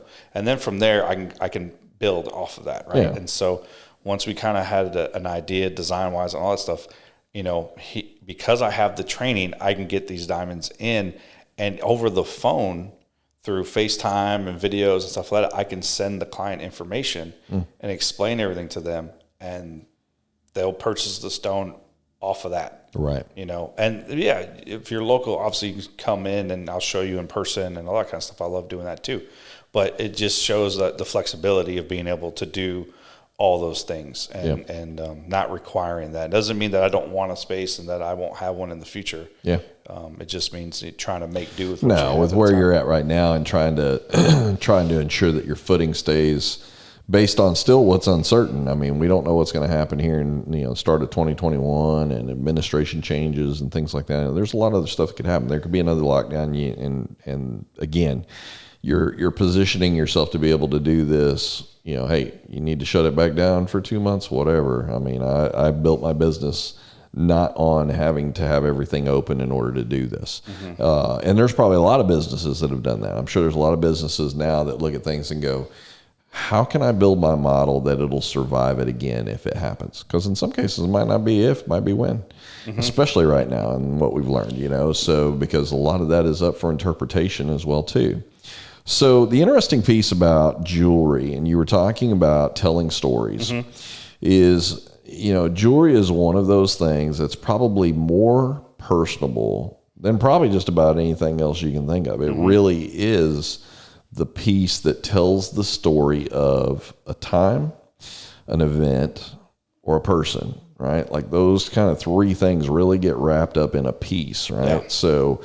So when you have somebody that's coming to you and you're asking those questions of, number one, that piece of tell me where your range is at here, because I don't want to tell a story that's going to cost X if you can't get to even, T before we get to X or whatever. So I want to be able to tell your story as best as possible, but I can tell your story at the best value for X. So if this is your money, let me give you some ideas maybe that you haven't had. We were talking about, again, before we came on air, about Pinterest, right? Pinterest for guys is like the dummy proof way. Like if I'm trying to figure something out, especially if it's dealing with female side of stuff, then I can go onto Pinterest and type that in, and man, I'll get overloaded with stuff that's on there. But your pieces really they tend to be probably a culmination of a lot of different things. Either pieces that people have seen before, but don't want that particular piece, but hey, I like this part, or I like this look, or I like this style. To, this gem means something to me. This is my birthstone, my kid's birthstone. This is an anniversary that I'm adding on to something. To now all of a sudden they're looking at it going, if I could take this, this, and this and put this all together into a piece, that would be awesome. And a lot of people get stuck right there because they assume that probably can't happen. And then that's, again, where your knowledge, your base of going, okay, let me fiddle with this for a little bit. Let me see what I can come up with design-wise that I can show you something that we'll see if this tells the story of what it is that you want. So, and then your story, you build it first. Like some of the stuff that I've seen from your builds is it all kind of starts almost on paper. Right? Like you're looking to sketch it, draw it out, give an idea of it from multiple angles, not just here's your ring from the side or whatever. Here's a top side view. Here's what I'm thinking about bringing this around and, looping, wrapping here. And then that then turns in, idea turns to sketch turns to idea back to your consumer, your client. And now all of a sudden your client may have different input on it. They may go, man, that is way better than I even anticipated myself. And now what you're doing is you're just trying to build the storyboard, right? Like, is this something we're going to make come to life over here? Right. Yeah. So, that process, it's all those things that you just said. I've had clients where I did one this recently for Christmas where a client wanted to duplicate his wife's wedding band. She wanted another band on the other side. And I've done a couple of those where I had a lady I did a ring for. It was her mom's ring, and I think a sister or somebody had it. There's only one ring. I've done two of these now, where a family member had a ring. They loved it growing up or whatever. They wanted that ring or wanted a ring like it, right? They can't find it, right? And maybe there's only one of them. You can't split a ring between two people, right? And so she came to me with a picture. I was like, can you make this ring? I'm like, yeah, I can make this ring, And so with technology today, you can do that. So I have to figure out, okay, figure out what's her size, like her finger size and that kind of stuff. And then I have a lot of CAD artists I work with. And then from there, we're able to duplicate. So the cool thing is I can 3D print it, and then I had her come. I actually went to her. I actually had to go to her. Went to her and had her try it on, and she almost cried because it's like it fit and it was exactly how she remembered it as that ring, right? And but not the actual ring. This is the 3D this is the printed 3D version. printed version. Yeah. So when I made the ring, she really did cry. Yeah, you know what I mean. Yeah, and we did a little bit different because then she was able to take the ring that she remembered her mom wearing, right, and then but I like it a lot, sentimental reasons, but I also would like to do this to it too, to make it my own deal. Yeah. And so we're able to kind of mess with that. And I did that too with a men's ring too. Also like with ideas, like I did an engagement ring recently that it looks like a sunflower. And that was all based on conversation with the client. He's actually in North Carolina. Yeah. And I talked to him on the phone, and it's one of those deals like he doesn't know what he wants. Right. And so, okay, tell me about the girl. Tell me about her. What's her story? How is she like? What's her personality like? What's her style like? what is she into? All that kind of stuff. Right. And then, so flowers was one of the things, nature was one of the things, being independent, strong woman, all that kind of stuff. And so it's like, what if we made a ring that kind of looked like a sunflower, but not like, like stand out like a little girl, like, oh, it's a sunflower, but still look like an engagement ring. right. And so we did that with a brown diamond, yellow diamonds going around with leaves, and it came out beautiful. Yeah, that's actually on your site, right? It's on my Instagram. It may be on my site too. I have to kind of update the website, working on that right now. But I remember seeing the picture of it. Yeah. It's pretty phenomenal. No. And it wasn't just here's picture of finished ring. You had The story, pictures of the drawing, pictures of kind of it coming into being. And we drew different versions. It never it wasn't like this, like, oh, okay, I'm going to whip up this one thing. Yeah. And boom, here you go. It's like we took those ideas and then we drew different versions of those ideas. And what can we do? Right. And then, I send it to the client and they approve it. And then from there, I do the estimates on the price and all that kind of stuff. And I did the same thing, too, with that emerald I was telling you about. It was the same deal. I took their story. They wanted a vintage look. They love being outdoors. And so a compass kind of became the thing because we were looking at some vintage rings. And it's like, what if we did like a compass look? And then what does that mean to be a compass? Like outdoors, travel, a magnet, being magnet to each other, true north, like all these meanings behind it, and so when you look at that ring, all those thoughts and emotions and memories you're putting into it. Yeah. You know what I mean? And it's very emotional. And so, yeah. Yeah. And you don't want to create a piece that is just that's replicatable anywhere. Like you can find it at any given storefront. Your goal is when they leave with that, I mean, because that is the one thing about a jewelry piece that I find that's very interesting. And being married for 25 years, there are a lot of folks who they look at my wife's ring and they go, oh, well, that's different. Where did you get that from? It just starts the conversation. Yeah. Still 25 years down the road. Now, we were talking, I was telling you, it came from Perez Jewelers on a President's sale, I mean, but, there comes these moments. For us, it was, I was looking at getting a wrap on that ring. It already had a half wrap around the bottom of it. It's a heart diamond, which at that time was unusual. That was not, we're talking 95 when I purchased this. Heart diamonds were not something that were just readily in the market. Yeah. And so it was unique. Again, kind of the same point of what you're building in that storytelling. Most guys who are going out and they're looking to propose to their future wife here, if they can make it unique, then ideally that's really kind of there's a little bit more thought, special kind of behind the scenes there versus just go, hey, let's go run over to Perez Jeweler and see what's in the case, and let's see if there's something that works there. Or, for us, it was the deal of this is what I can afford at this time. And I think a lot of people, when they hear the word custom jewelry, are automatically going to assume that that's going to be out of their price range, that they're going to be building something that they're not going to be able to afford. But that's not necessarily the case. Your expertise on that is like you said. Tell me where you're at here. Yeah. What kind of price range are you trying to stay in? And then let me tell you, can I be the jeweler that can do that for you, or can I not? the guy that shows up says, listen, man, I'm looking to build a custom ring and I've got $300 in my pocket to build that. You're probably going, listen, man, Walmart has some stuff at the counter, man. Take a look, But if that guy's out there and he's going, listen, man, I've saved up and I've got $4,000, $5,000 or whatever, dude, let's do something. Let's get together and talk the storyline through so that when you present this, not only is it the story of how it came to be into creation, but think about the idea of presenting that to your future wife and you get to tell the story of why this looks this way. Right. I built this ring because of this. Erik made this come to be in this case by simply telling him who you are as a person and what's represented in this ring.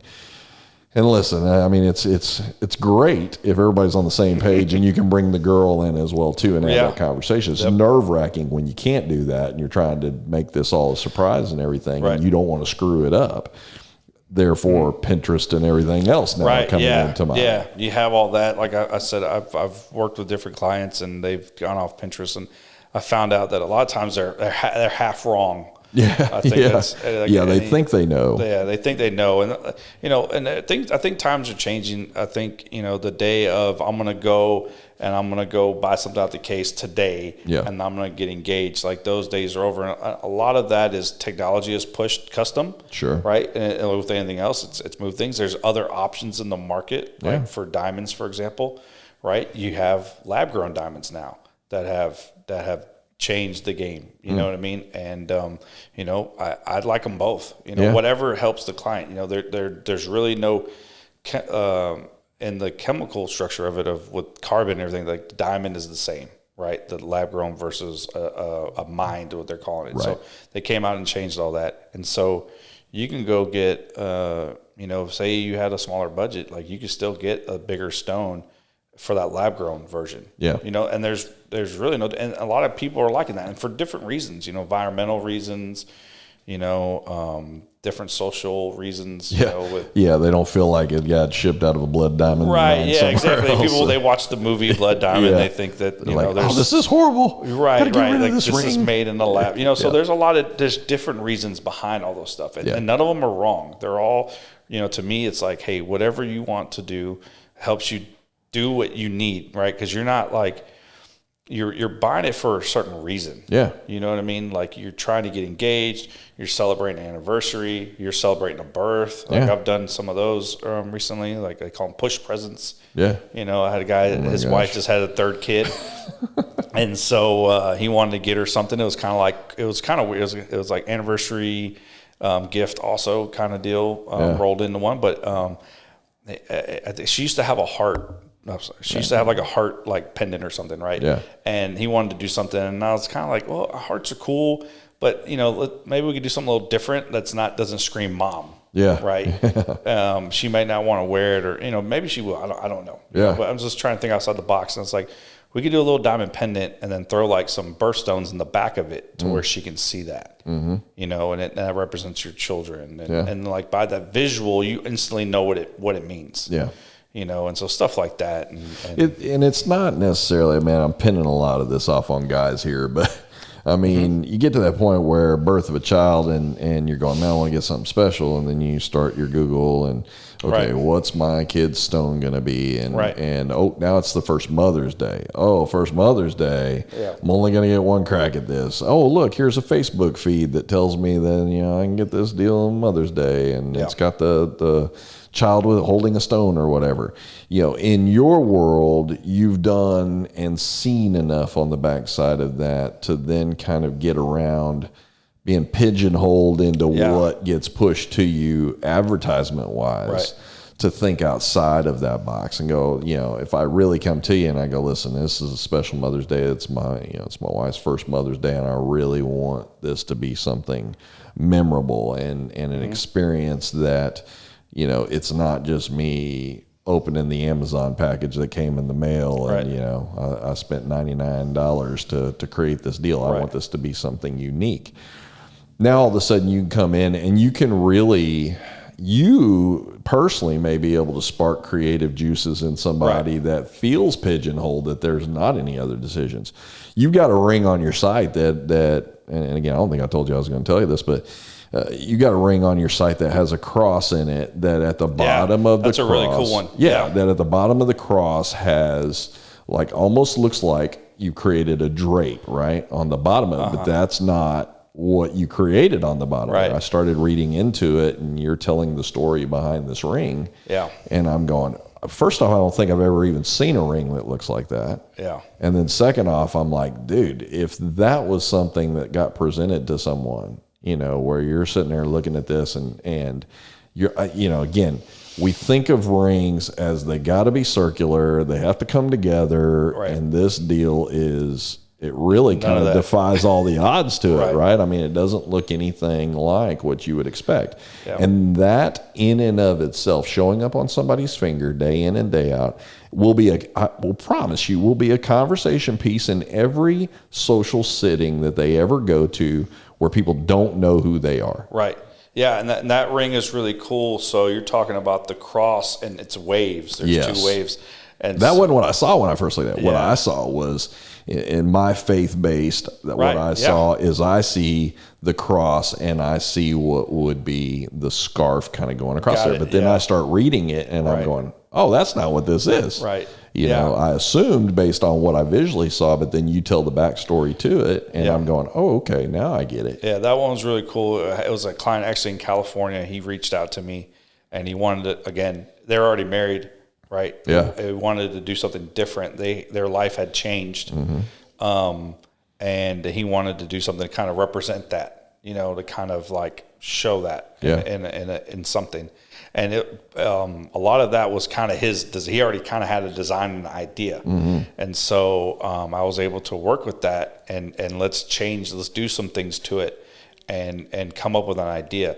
And so it's supposed to be like a wedding set. But the thing was, so they had a rough marriage, right? And they basically saved their marriage through faith, through going to church together and building their Christian faith. And so he wanted to represent that he felt like that saved his marriage. Right. They also surf a lot. Yeah. And so being in California, they do a lot of surfing. And so that's another thing. And then being in water, feels very cleansing to a lot of people and spiritual. And, if you're doing that's your kind of thing. So we're trying to tie all that together. And so that was the idea of the cross. But then because of it kind of representing, engagement, marriage, we put a small diamond in there just, for that. Yep. And then we made the 2 waves represents him and his wife. Yeah, interesting. And the cross is yellow gold, and then the waves are white gold. So they're supposed to they overlay. Yes. So if they fit in over each other, to where the waves go over, and you see and they change colors within the overlay as well too. Yeah. Yeah. And so that was a really cool one. It looks simple. But but the idea behind it and getting it to fit just right was a little difficult. Trying to build it for the finger sizes and all that stuff. Yeah. But that was a really fun one. Yeah. I'm sure even in your world as a custom jeweler that there are probably things that there's probably not a lot of things that come to your table that you're sitting there looking at going, man, I don't think I can do that. I think there's probably just knowing and hearing your story about, tell me I got to do this and I'm going to go do this. Yeah. Somebody coming to your table and going, I don't think you can do this, but here's where it's at. And let me show you what I can do. Yeah. So challenge accepted. And then you move forward and it is an architectural build, right? I mean, you're going ground up and you're going, okay, this is what they want. Let me figure out through my knowledge, through what physics will allow me to do and everything else, and through what the metals and the materials will allow me to do, let me build off of this. So the other thing, again, on there that jumped out at me is your wife's wedding ring. So it's very unique. Again, same kind of deal. You've got a lot of swooping pieces that are attached to the outside of that ring that are not your normal. It's not your normal that you would see in a ring. And again, so I'm kind of going back to that, a piece that will constantly be a conversation starter with almost everybody, right? And no pressure. I mean, it's just your future wife here that you're building a ring for, and wanting to make it something, again, special for her, but that tells y'all's story and brings everything together and really matches everything up to where you envision opening this thing up and her just going, that's it. That's it. Yeah, exactly. And with her ring, you know, it was funny. I guess it was beneficial now. I didn't realize it then.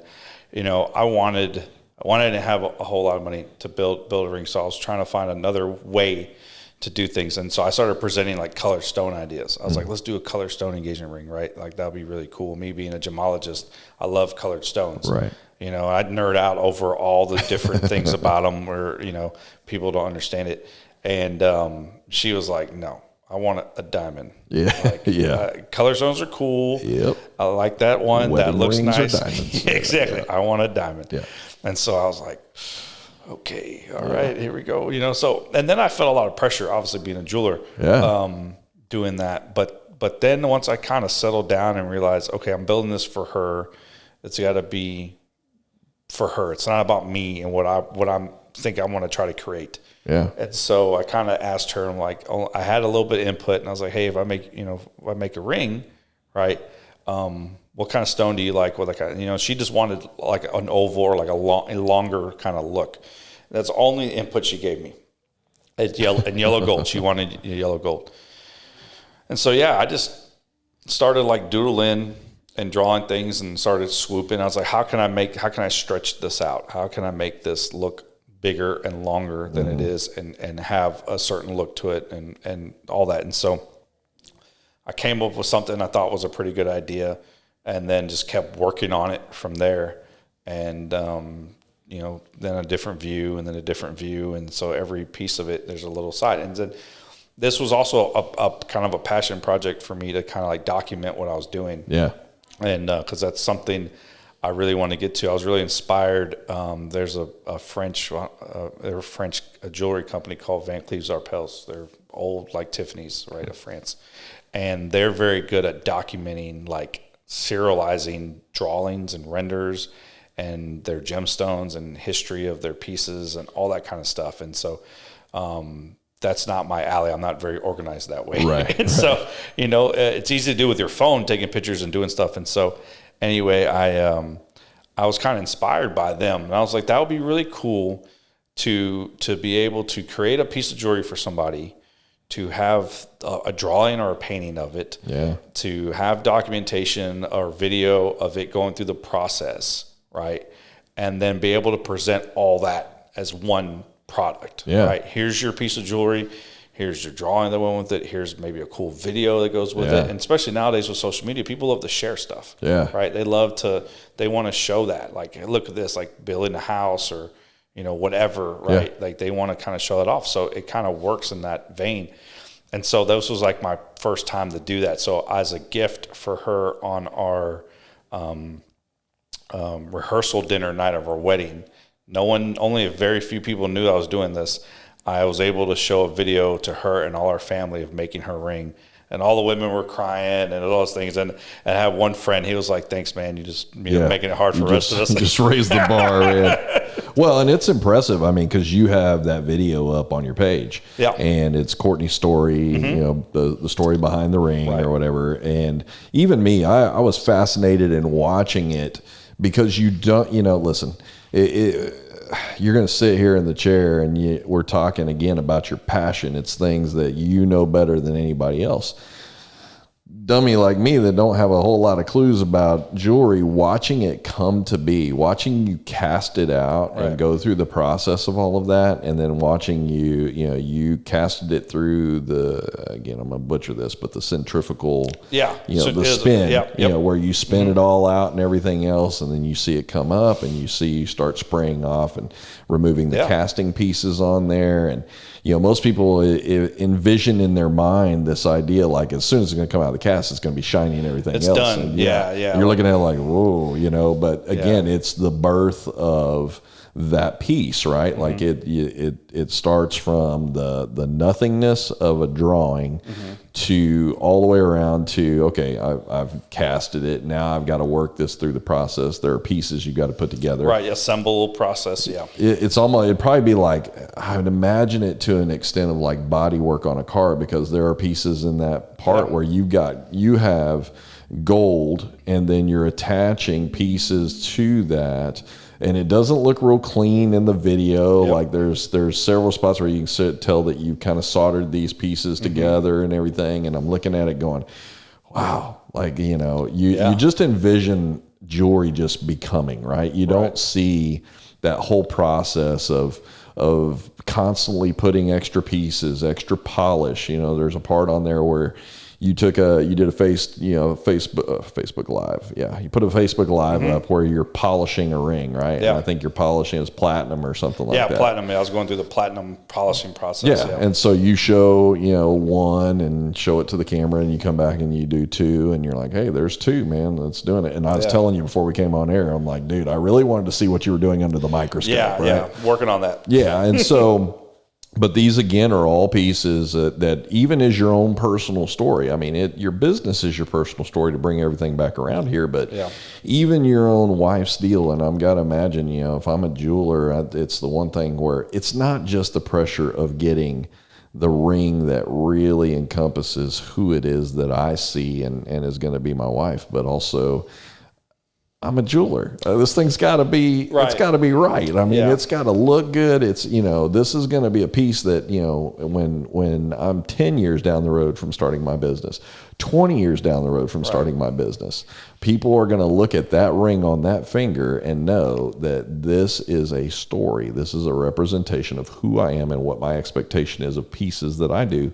And if it's not special for my own wife, how can I make it special for you and your future spouse and everything? And it'll be fun too to look back and see like how better I get too. Oh yeah. You know, it's like anything else. You're constantly learning new techniques, getting better at your craft.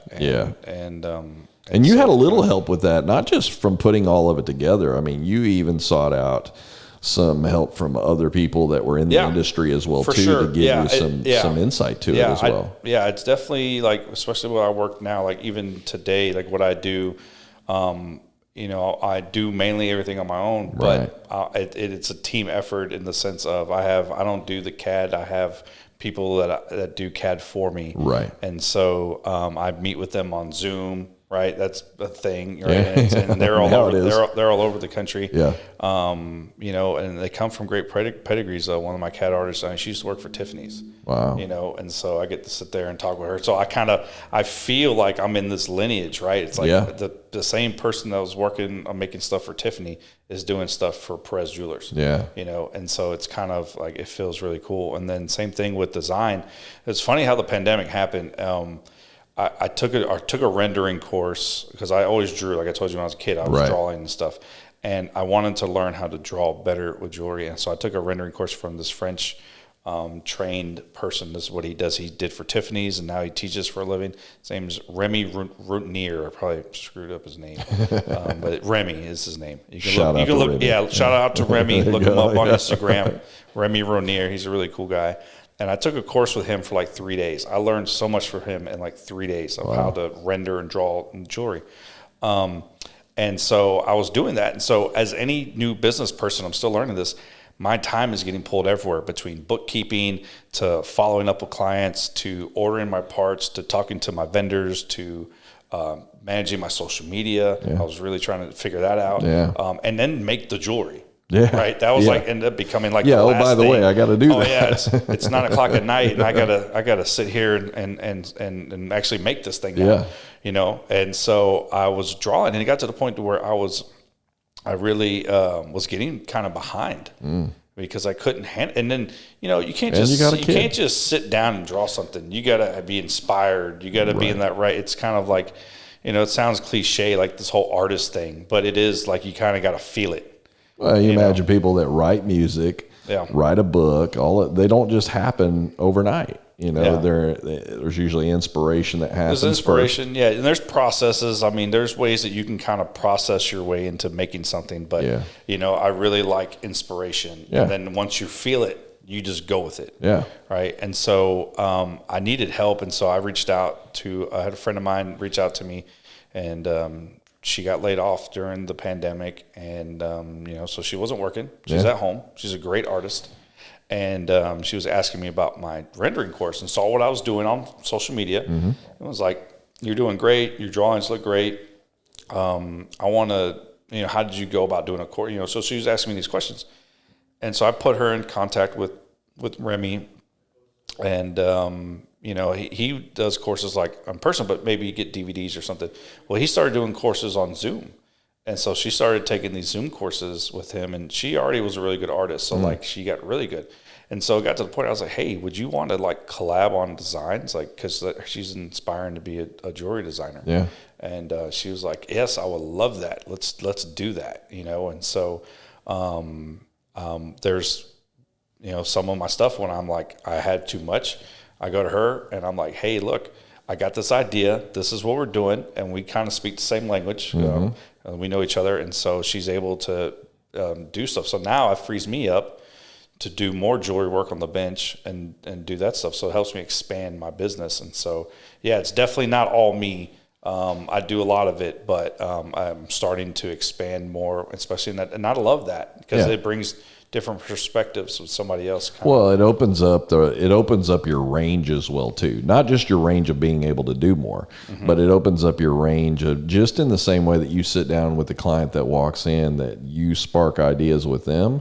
That same thing I'm sure happens in the collaboration as well too. Yeah. It's like, wow, you totally nailed what I asked you to do, or this wasn't what I was thinking. This looks better, right? Like I like this also, and or can we do something a little bit different right here? You started doing this, and this looks different.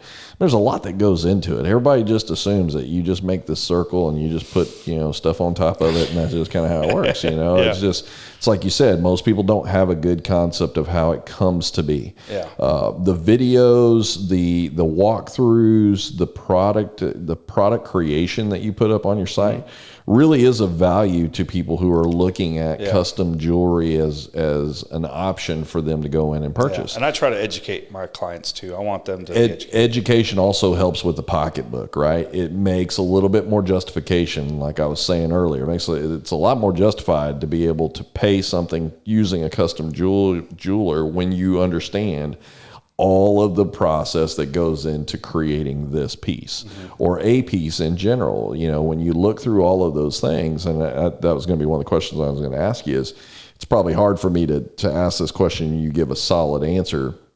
This will probably kind of manipulate based, but from start to finish, if I come to you and I say, hey, I've got a piece that I'd like to do, and let's just say it's a ring and it's going to have some stones in it or whatever, on average, if I've got a pretty good idea that I'm coming to you with, and we're pretty solid on that, turnaround time from start to finish on average? Yeah, it really depends on a lot of things. Yeah, I would say probably on average it takes about maybe 2 months. Okay. And that's from when you come to me and like, hey, Eric, I want to get a ring made. Right. To here's your ring. Yeah.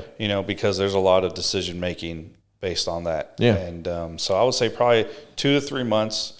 Depending on sourcing and stuff like that. And some more elaborate can be longer than that, obviously. Could be. Yeah, it doesn't necessarily have to be, but I would say 2 to 3 months is probably the average. Yeah. Closer to that 2 month side. And then I would say probably quick turnaround, like 2 weeks. Yeah. I can do something. Yeah. It's going to cost you. Yeah. There's no rush fees. Yeah. No, but I mean, ideally what I'm trying to set up here is not the idea that you can just go to Custom Jeweler and walk out with something by the end of the week. I mean, you're really looking at the thought process that goes behind there, and making something come into existence, especially in the jewelry world, is not a quick process. It's not a quick turnaround in most cases. Yeah. Depending on what it is. Yeah. It depends on your definition of custom. Oh yeah. Okay. Yeah. Because there's you could, if we're going from blank slate to something, that's going to be that longer kind of 2-3 month lead time. Yeah. But if like I had like Christmas, like holidays, or there's certain things that are classics in jewelry. Yeah.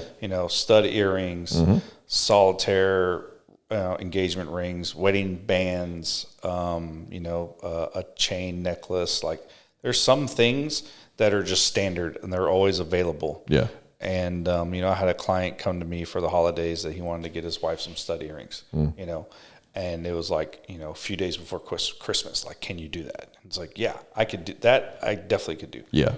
That's a quick quick process. But you're not in most cases in that deal, you don't have to go in and go to the drawing board to create a stud earring. Right. No. So, I mean, we could, if we want to kind of change the way it looks on the side and stuff, but there's already stuff out there. So that's the thing too. Like I've had a client, I had a client buy a platinum band for me one time. I could make it custom, but I can also just buy one from a vendor that I work with, you know what I mean? And that a lot of times saves you money, right? So it's kind of better for both of us, because then it doesn't have to take as long, right, to get to that process, and then it saves you money. So if I can save you money at the same time, I'll do that and then make you happy. So let me come off of this side and go to one other side here that we haven't talked. What about like engraving? Like somebody's gotten a piece, they want to really specialize that piece to someone outside of that, but this is one of those deals where I've seen this kind of go sideways in the community, where somebody's like, I need somebody that can engrave something in a watch, on a ring, on a pendant, stuff like that. Is that also stuff that if they bring to you, that you will also be able to do for them, or would you prefer it be ground up and then message put in at that point? Yeah. So yes and no is the answer. Okay. So engraving, and there's different definitions of engraving, right? Technology. There's the old school with a graver, a steel tool, where you're tooling and cutting all that stuff out. So I do a lot of setting that way, but I don't do engraving, like ornamental or like you see on guns and stuff like that, or on a watch, or someone's name inside of a ring. That's a very specialized technique. With me having this kind of being a family business, I have a brother that does engraving. So there's that. I could send it to him and he can do it, and then have it sent back, and then we can do it that way. Depending on what you're looking for. There's certain machines for it. I don't have those. I don't really do that. And then there's like laser. People are doing a lot of laser engraving now, and so that's another piece of equipment I don't have. So that's why I say yes and no. Yes, I could. I don't do it. You could source it. I can get it done for you depending on what you want. But if you're like, hey, I just need the inside of my ring engraved, I can just tell you to go somewhere else. I can tell you where to go to get it done, because I don't have the equipment to do it, and I don't do that. So. Okay. I mean, I'm throwing it out there. Or like a back of a watch. People get that sometimes. No, I mean, it's one of those things that in the market, and what we find here, because we get a lot of folks that ask if we'll engrave things and stuff, and we find it is first off, it's very last minute. It's all, almost nobody comes and says, hey, I got a month before this deal's going to happen. It's I need it in 2 hours. Yeah, exactly. Like, this would be really cool if you could do this for me. Oh, when do you need it by? Can I wait while you do it? Right. So I get that.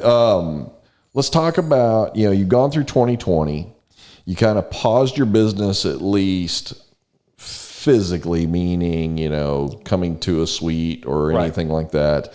Figured out a different way to build a model that you still have business coming to you, wholesaling through the backside to be able to help other jewelers and things that are out there trying to fill the gaps of things that are in needs in the market. And now you're coming around to 2021. There's hope of a vaccine coming out, and hopefully that's going to also turn around and open things back up. May not be anytime soon, could be down the road. But what do you envision as next steps for you? What do you see as the next logical step for you? Once everything, I'll refrain from saying returns to normal, but we're going to go to, gosh, I hate the word new normal too, but I mean, there's really not a good term to use here, but let's assume things loosen back up and things get back to a little bit more ordinary of what people are accustomed predictable. To. Yes. What do you see as next steps in your business? Ideally for me, I think I definitely want to have a studio space, a place for people to come and experience and kind of see what's going on. I don't think I'll have any like retail stuff to sell per se, but a place for you to come see the work. Your own place, or do you see even possibly down the road as a possible like co-branding collaboration? Maybe. I'm open to collaborating with companies. I'm seeking out like media stuff, like with photographers and videographers and that kind of. I feel like I'm trying to figure out where does jewelry fit into that, because I've noticed I have had clients 2020's brought on a lot of elopements. Yeah. It's brought on engagement. You get engaged. What's the next thing you do? You get engagement photos. Yeah. So I'm kind of thinking maybe something like that would be kind of a cool space. Yeah. So I'm entertaining, what that would look like. But yeah, I think for 2021 is just kind of continuing to provide good service, get my name out there, because this is very word of mouth. Yeah.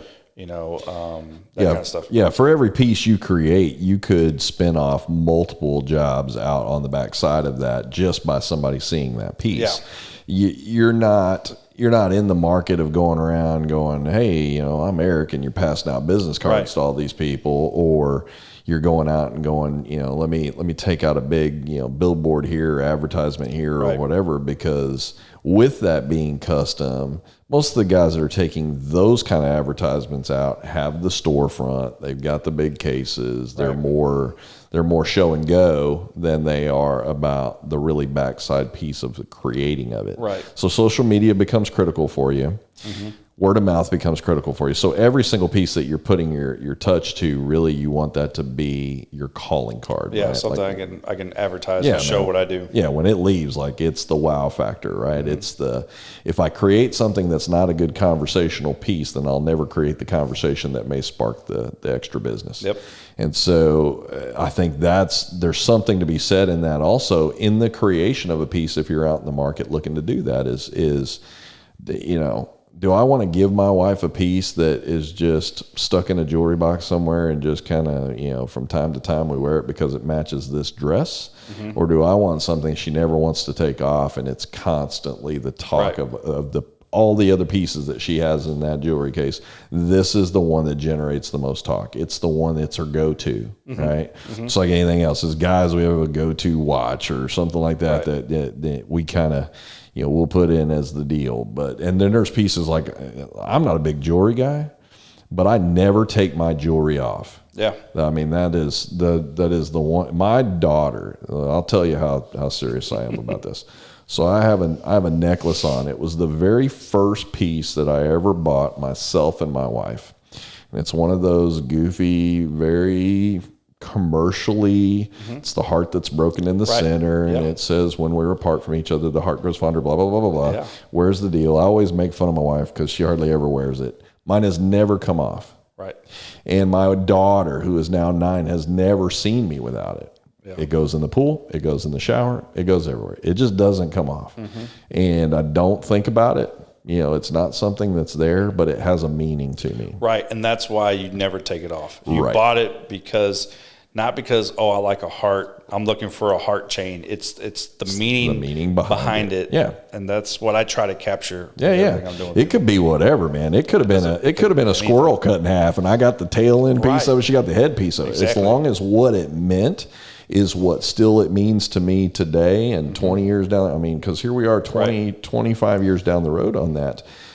And these are pieces that you can find in any jewelry store, any commercial jewelry store, anywhere. There's moments that I look at it and I go, it'd be cool if it was in gold, or it'd be, but that's not really the meaning behind it. There are times where I look at it and go, I'm wearing this gold watch, I'm wearing this gold ring, and I've got this silver necklace on. But it is also the little underlying deals of it. It's probably one of my cheapest pieces. Yeah. So it doesn't have the monetary to it. It wasn't something that I really looked at. It was the story behind the piece. Right. And again, so when we come down to your jewelry, that's what you talk about. You talk about you're the storyteller, not necessarily the storyteller of, conversation between guys or a woman's coming in to get a piece done or whatever. The conversation and the storyteller is your story ending is that piece. But the story is from here to here, and what all that represented in the middle, to that client. Right. Granted, I'm sure you got pieces that are your story pieces too, where you're like, I remember that piece. That piece really challenged me. It was probably one of my most challenging pieces. For sure. But when that thing leaves out of there, it's no different than getting a business card that is always on and always in front of somebody, that when they see that, they go, man, where did you get that from? Right. Yeah. And so you look at that and you go, okay, well, man, this is Erik that did this deal for me. And you got a lot of folks out there that know who Erik is.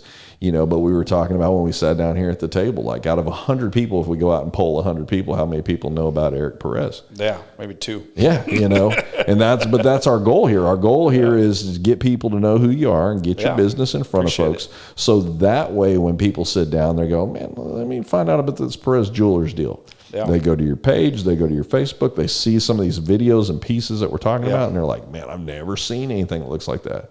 I'm telling you, I mean, like the cross thing of all the stuff, I'm not putting your wife's ring down. No. I mean, but the cross piece for me was really that piece of like, wow, that is crazy. It meant something to you. Yeah. I mean, but it carries something different. There will be girls that'll be on there that, you might send them to your site and they see your wife's ring and they go, well, honey, why couldn't you do that for me? Yeah. I mean, who knows? So it's cool to create the place that people can go to, not necessarily to shop, more so to brainstorm. Right. More so to see who Erik is behind all of this.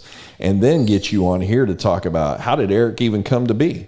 Erik is a veteran, but Erik's a veteran because Erik was brought in as first generation American in his family. Right. But that's not even what's important to you. The backside is the story that even made it possible for Erik to be first generation American. Right. Yeah. Starting with your grandfather of coming over here and taking a leap of faith. And really, I mean, those trips, man, they ain't like, hey, here's hors d'oeuvres and all this other stuff to get over here, man. They're usually life-threatening trips. For sure. And there's all kinds of things that can go wrong, and you walk into an environment that nobody knew. And that starts all the way back at your grandfather, carried on by your father, and indirectly for you all the way a big old roundabout to get you back into the business. I'm sure your dad looks back on those things now, even though it was a long process to get you back to it, to really find out that you were passionate about it. Yeah, I think, I remember when we were talking about this, and it became a thing, like this is going to be my profession. He was proud, but he was also surprised. Like a lot of people, no one thought that I was going to be a jeweler in the family. They just kind of like, Erik's not going to do that. But they're like, wow, you're doing it. And then and the way I'm doing it too, like I got very aggressive very fast. Yes. And wanted to I dove into it at first. And they're very, very proud about that. So. Well, I mean, it's all, if it's your decision, then it's a good decision. Yeah. That's ultimately how you've lived your life, right? Yeah. I mean, if it's anybody else's decision, I'm going to do the opposite of that. Yeah, but my dad was seeing how the effects it had on me at such a young age that worked. Yeah. Right. Yeah. So don't, you never know what's going to happen. Well, and what you're building now is going to be the legacy for your daughter. That's going to be, ultimately potentially in the business as well fourth generation. Too. Yeah. I don't know. If she keeps pulling on my chain, she's going to break it. So you'd be over there kicking her bed one morning going, hey, it's time to get up, go to the shop. Let's go. Yeah, we got things to do. Oh gosh, here we go. Dad's at it again. So, man, it was a pleasure to have you on. I love talking to you about your business, and I love the fact that we're able to kind of put you out in front of the business first and getting an opportunity for people to get to know you, and especially, your dedication and man, the gratefulness that we should all have that you've served your nation. That you put a lot on the forefront, and there's a lot more than just, the time and going over and being a Marine and serving deployment. I mean, there's a litany with a lot of veterans that there is this scattered road of ashes that kind of just follows behind them. I mean, for sure. Things that they can mark up to, this is what I gave up in order to get to here, but all at the expense of still representing your family, still being able to be in a country where you can start your own business up. You can go and do what it is that you want to do, that there's nothing that signifies that because you came from this or did this or whatever, that you can't go and make of yourself what you want to make of yourself. And that's the great thing about being an entrepreneur in small business. You control your own destiny. How hard you hustle and all those other things, they're really important in the business. I don't want to underplay those. But the reality of most successful businesses that really start out to the point, and I remember your post on your Facebook page, where's a picture of you standing behind your dad. And you're watching your dad, and your comment in that post really talks about, I've watched how this man has treated his customers. I've learned a lot about that relationship building that he's, probably doesn't even know that I'm paying attention to and really watching, even though there may have been 10,000 comments about this is why we fixed this person's piece that they came in. Yeah. Yeah. A quick story or point on that about that post. I remember that now. So going back to when I was in Pensacola and my dad would leave me there, right, and say, hey, stay here. I'm going to go do this. So people will come in to get stuff done. We had a client, his girlfriend would break his chain, right? A lot. Okay. And so my dad would have to fix it, but it was like half therapy. And the guy would talk to my dad about, with his girlfriend, what happened, what they argued about, but he never wanted a new chain. This chain had so many, but he just wanted, so whatever reason. And so stuff like that. But then customers would come in and need something done. And at the time, I was starting to do repairs. So I could size rings and do stuff like, I need my ring size. Okay, I can do that for you. Where's your dad? He's gone doing this. I'll wait.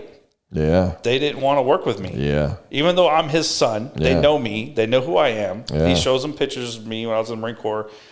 That's all fine. But they wanted him to do the work. They needed that therapy. I needed to be that guy. Yeah. How can I be that guy where people want me, they want Erik to do the work. Yeah. Not just, I need the work done. Yeah, you build it every day through trust, through the way that people feel when they get done with you.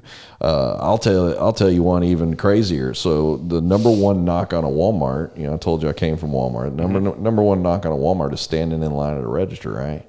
So the number one thing, like I can go buy all my stuff. It's all, I get better value with my money and everything, but I gotta go stand in the damn lines up front.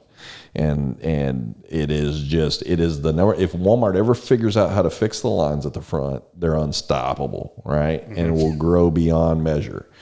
But I can remember specifically being in one of my stores as a store manager, standing up the front, and I'm directing traffic. And I have a line at one of the registers that's 8 people deep. Now, I've got registers that I just opened up, and I'm trying to funnel people over there because I'm sitting there going, listen, I can get them out of here quickly, and we'll clear the lines. And I can remember a lady she's 6 deep in this thing. And I go, ma'am, I can take you over in this register. She goes, nope. And I'm like, ma'am, there's nobody in this line right here. In my head, I'm just looking at it going, she just wants to get checked out. I mean, right. Let's go, man. I can get you right here. And she goes, no. This is my cashier right here. Right. Yep. And the person that was checking out was a 15-year employee, little old lady that was there. And she looked at me. I'll never forget that. She looked at me and she goes, son, I'll wait in this line till tomorrow if I have to get checked out. Because that's who I want checking me out. Yep. And when I got up there and she checks out, I kind of follow her up to the register when she gets up there. And I go, do you mind if I ask why? And she goes, man, this is one of my best friends. It's not my best friend because I hang out with her and everything else. Right. It's that therapy that you talked about. When she goes through, it wasn't just like, hey, did you find everything okay today? Great. Beep, beep, beep, beep. Here's your bag. See you later. Right. It's like, hey, how are you? I hadn't seen you in a while. It became a part of her everyday routine. Being retired, she didn't have a husband anymore. It became a part of her routine to come there and see that cashier and carry on a conversation with her. And she would always try to clear people behind her, so that she could have extra time. She's like, they're open on aisle 6 over here. So she could have extra time. Yeah. And so it's not even the moment of what it is that's being done. It's just how she felt when she left. Once that whole deal was done, I don't come here because it's Walmart. I come here because that lady right there takes care of me and makes me feel a certain way. And your business, your dad's business, everything else is that same. Yeah. It's that same vein, man. It's how do I feel when I got done? Do I feel better? Am I a better person for interacting with you when I got done at your business? And so for those guys, Kevin sat in the chair yesterday talking about his dad fixing some things on a house that was well past, 2 years past its warranty. And his dad said, we're going to take care of it anyway. Yeah. And they don't charge on it. And he's like, why would you do that? You can charge for this and everything. He's like, son, you don't understand. This is my name. This is who I am. This is what we do. And that this is what we do moment really hung with him. And so it's not that I got to do it for free. It's just that, now that I'm sitting here looking at this, what do I want them to leave saying? Mm-hmm. There are simple little things that happen. My wife would gloat all the time when we would walk past a place and they go, hey, I'll clean your jewelry for you. Give me just a second. And I remember she stopped at this one place and they put that sucker in there and cleaned it. Didn't charge anything for it. Put it in there. It was a little ultrasonic cleaner. Yep.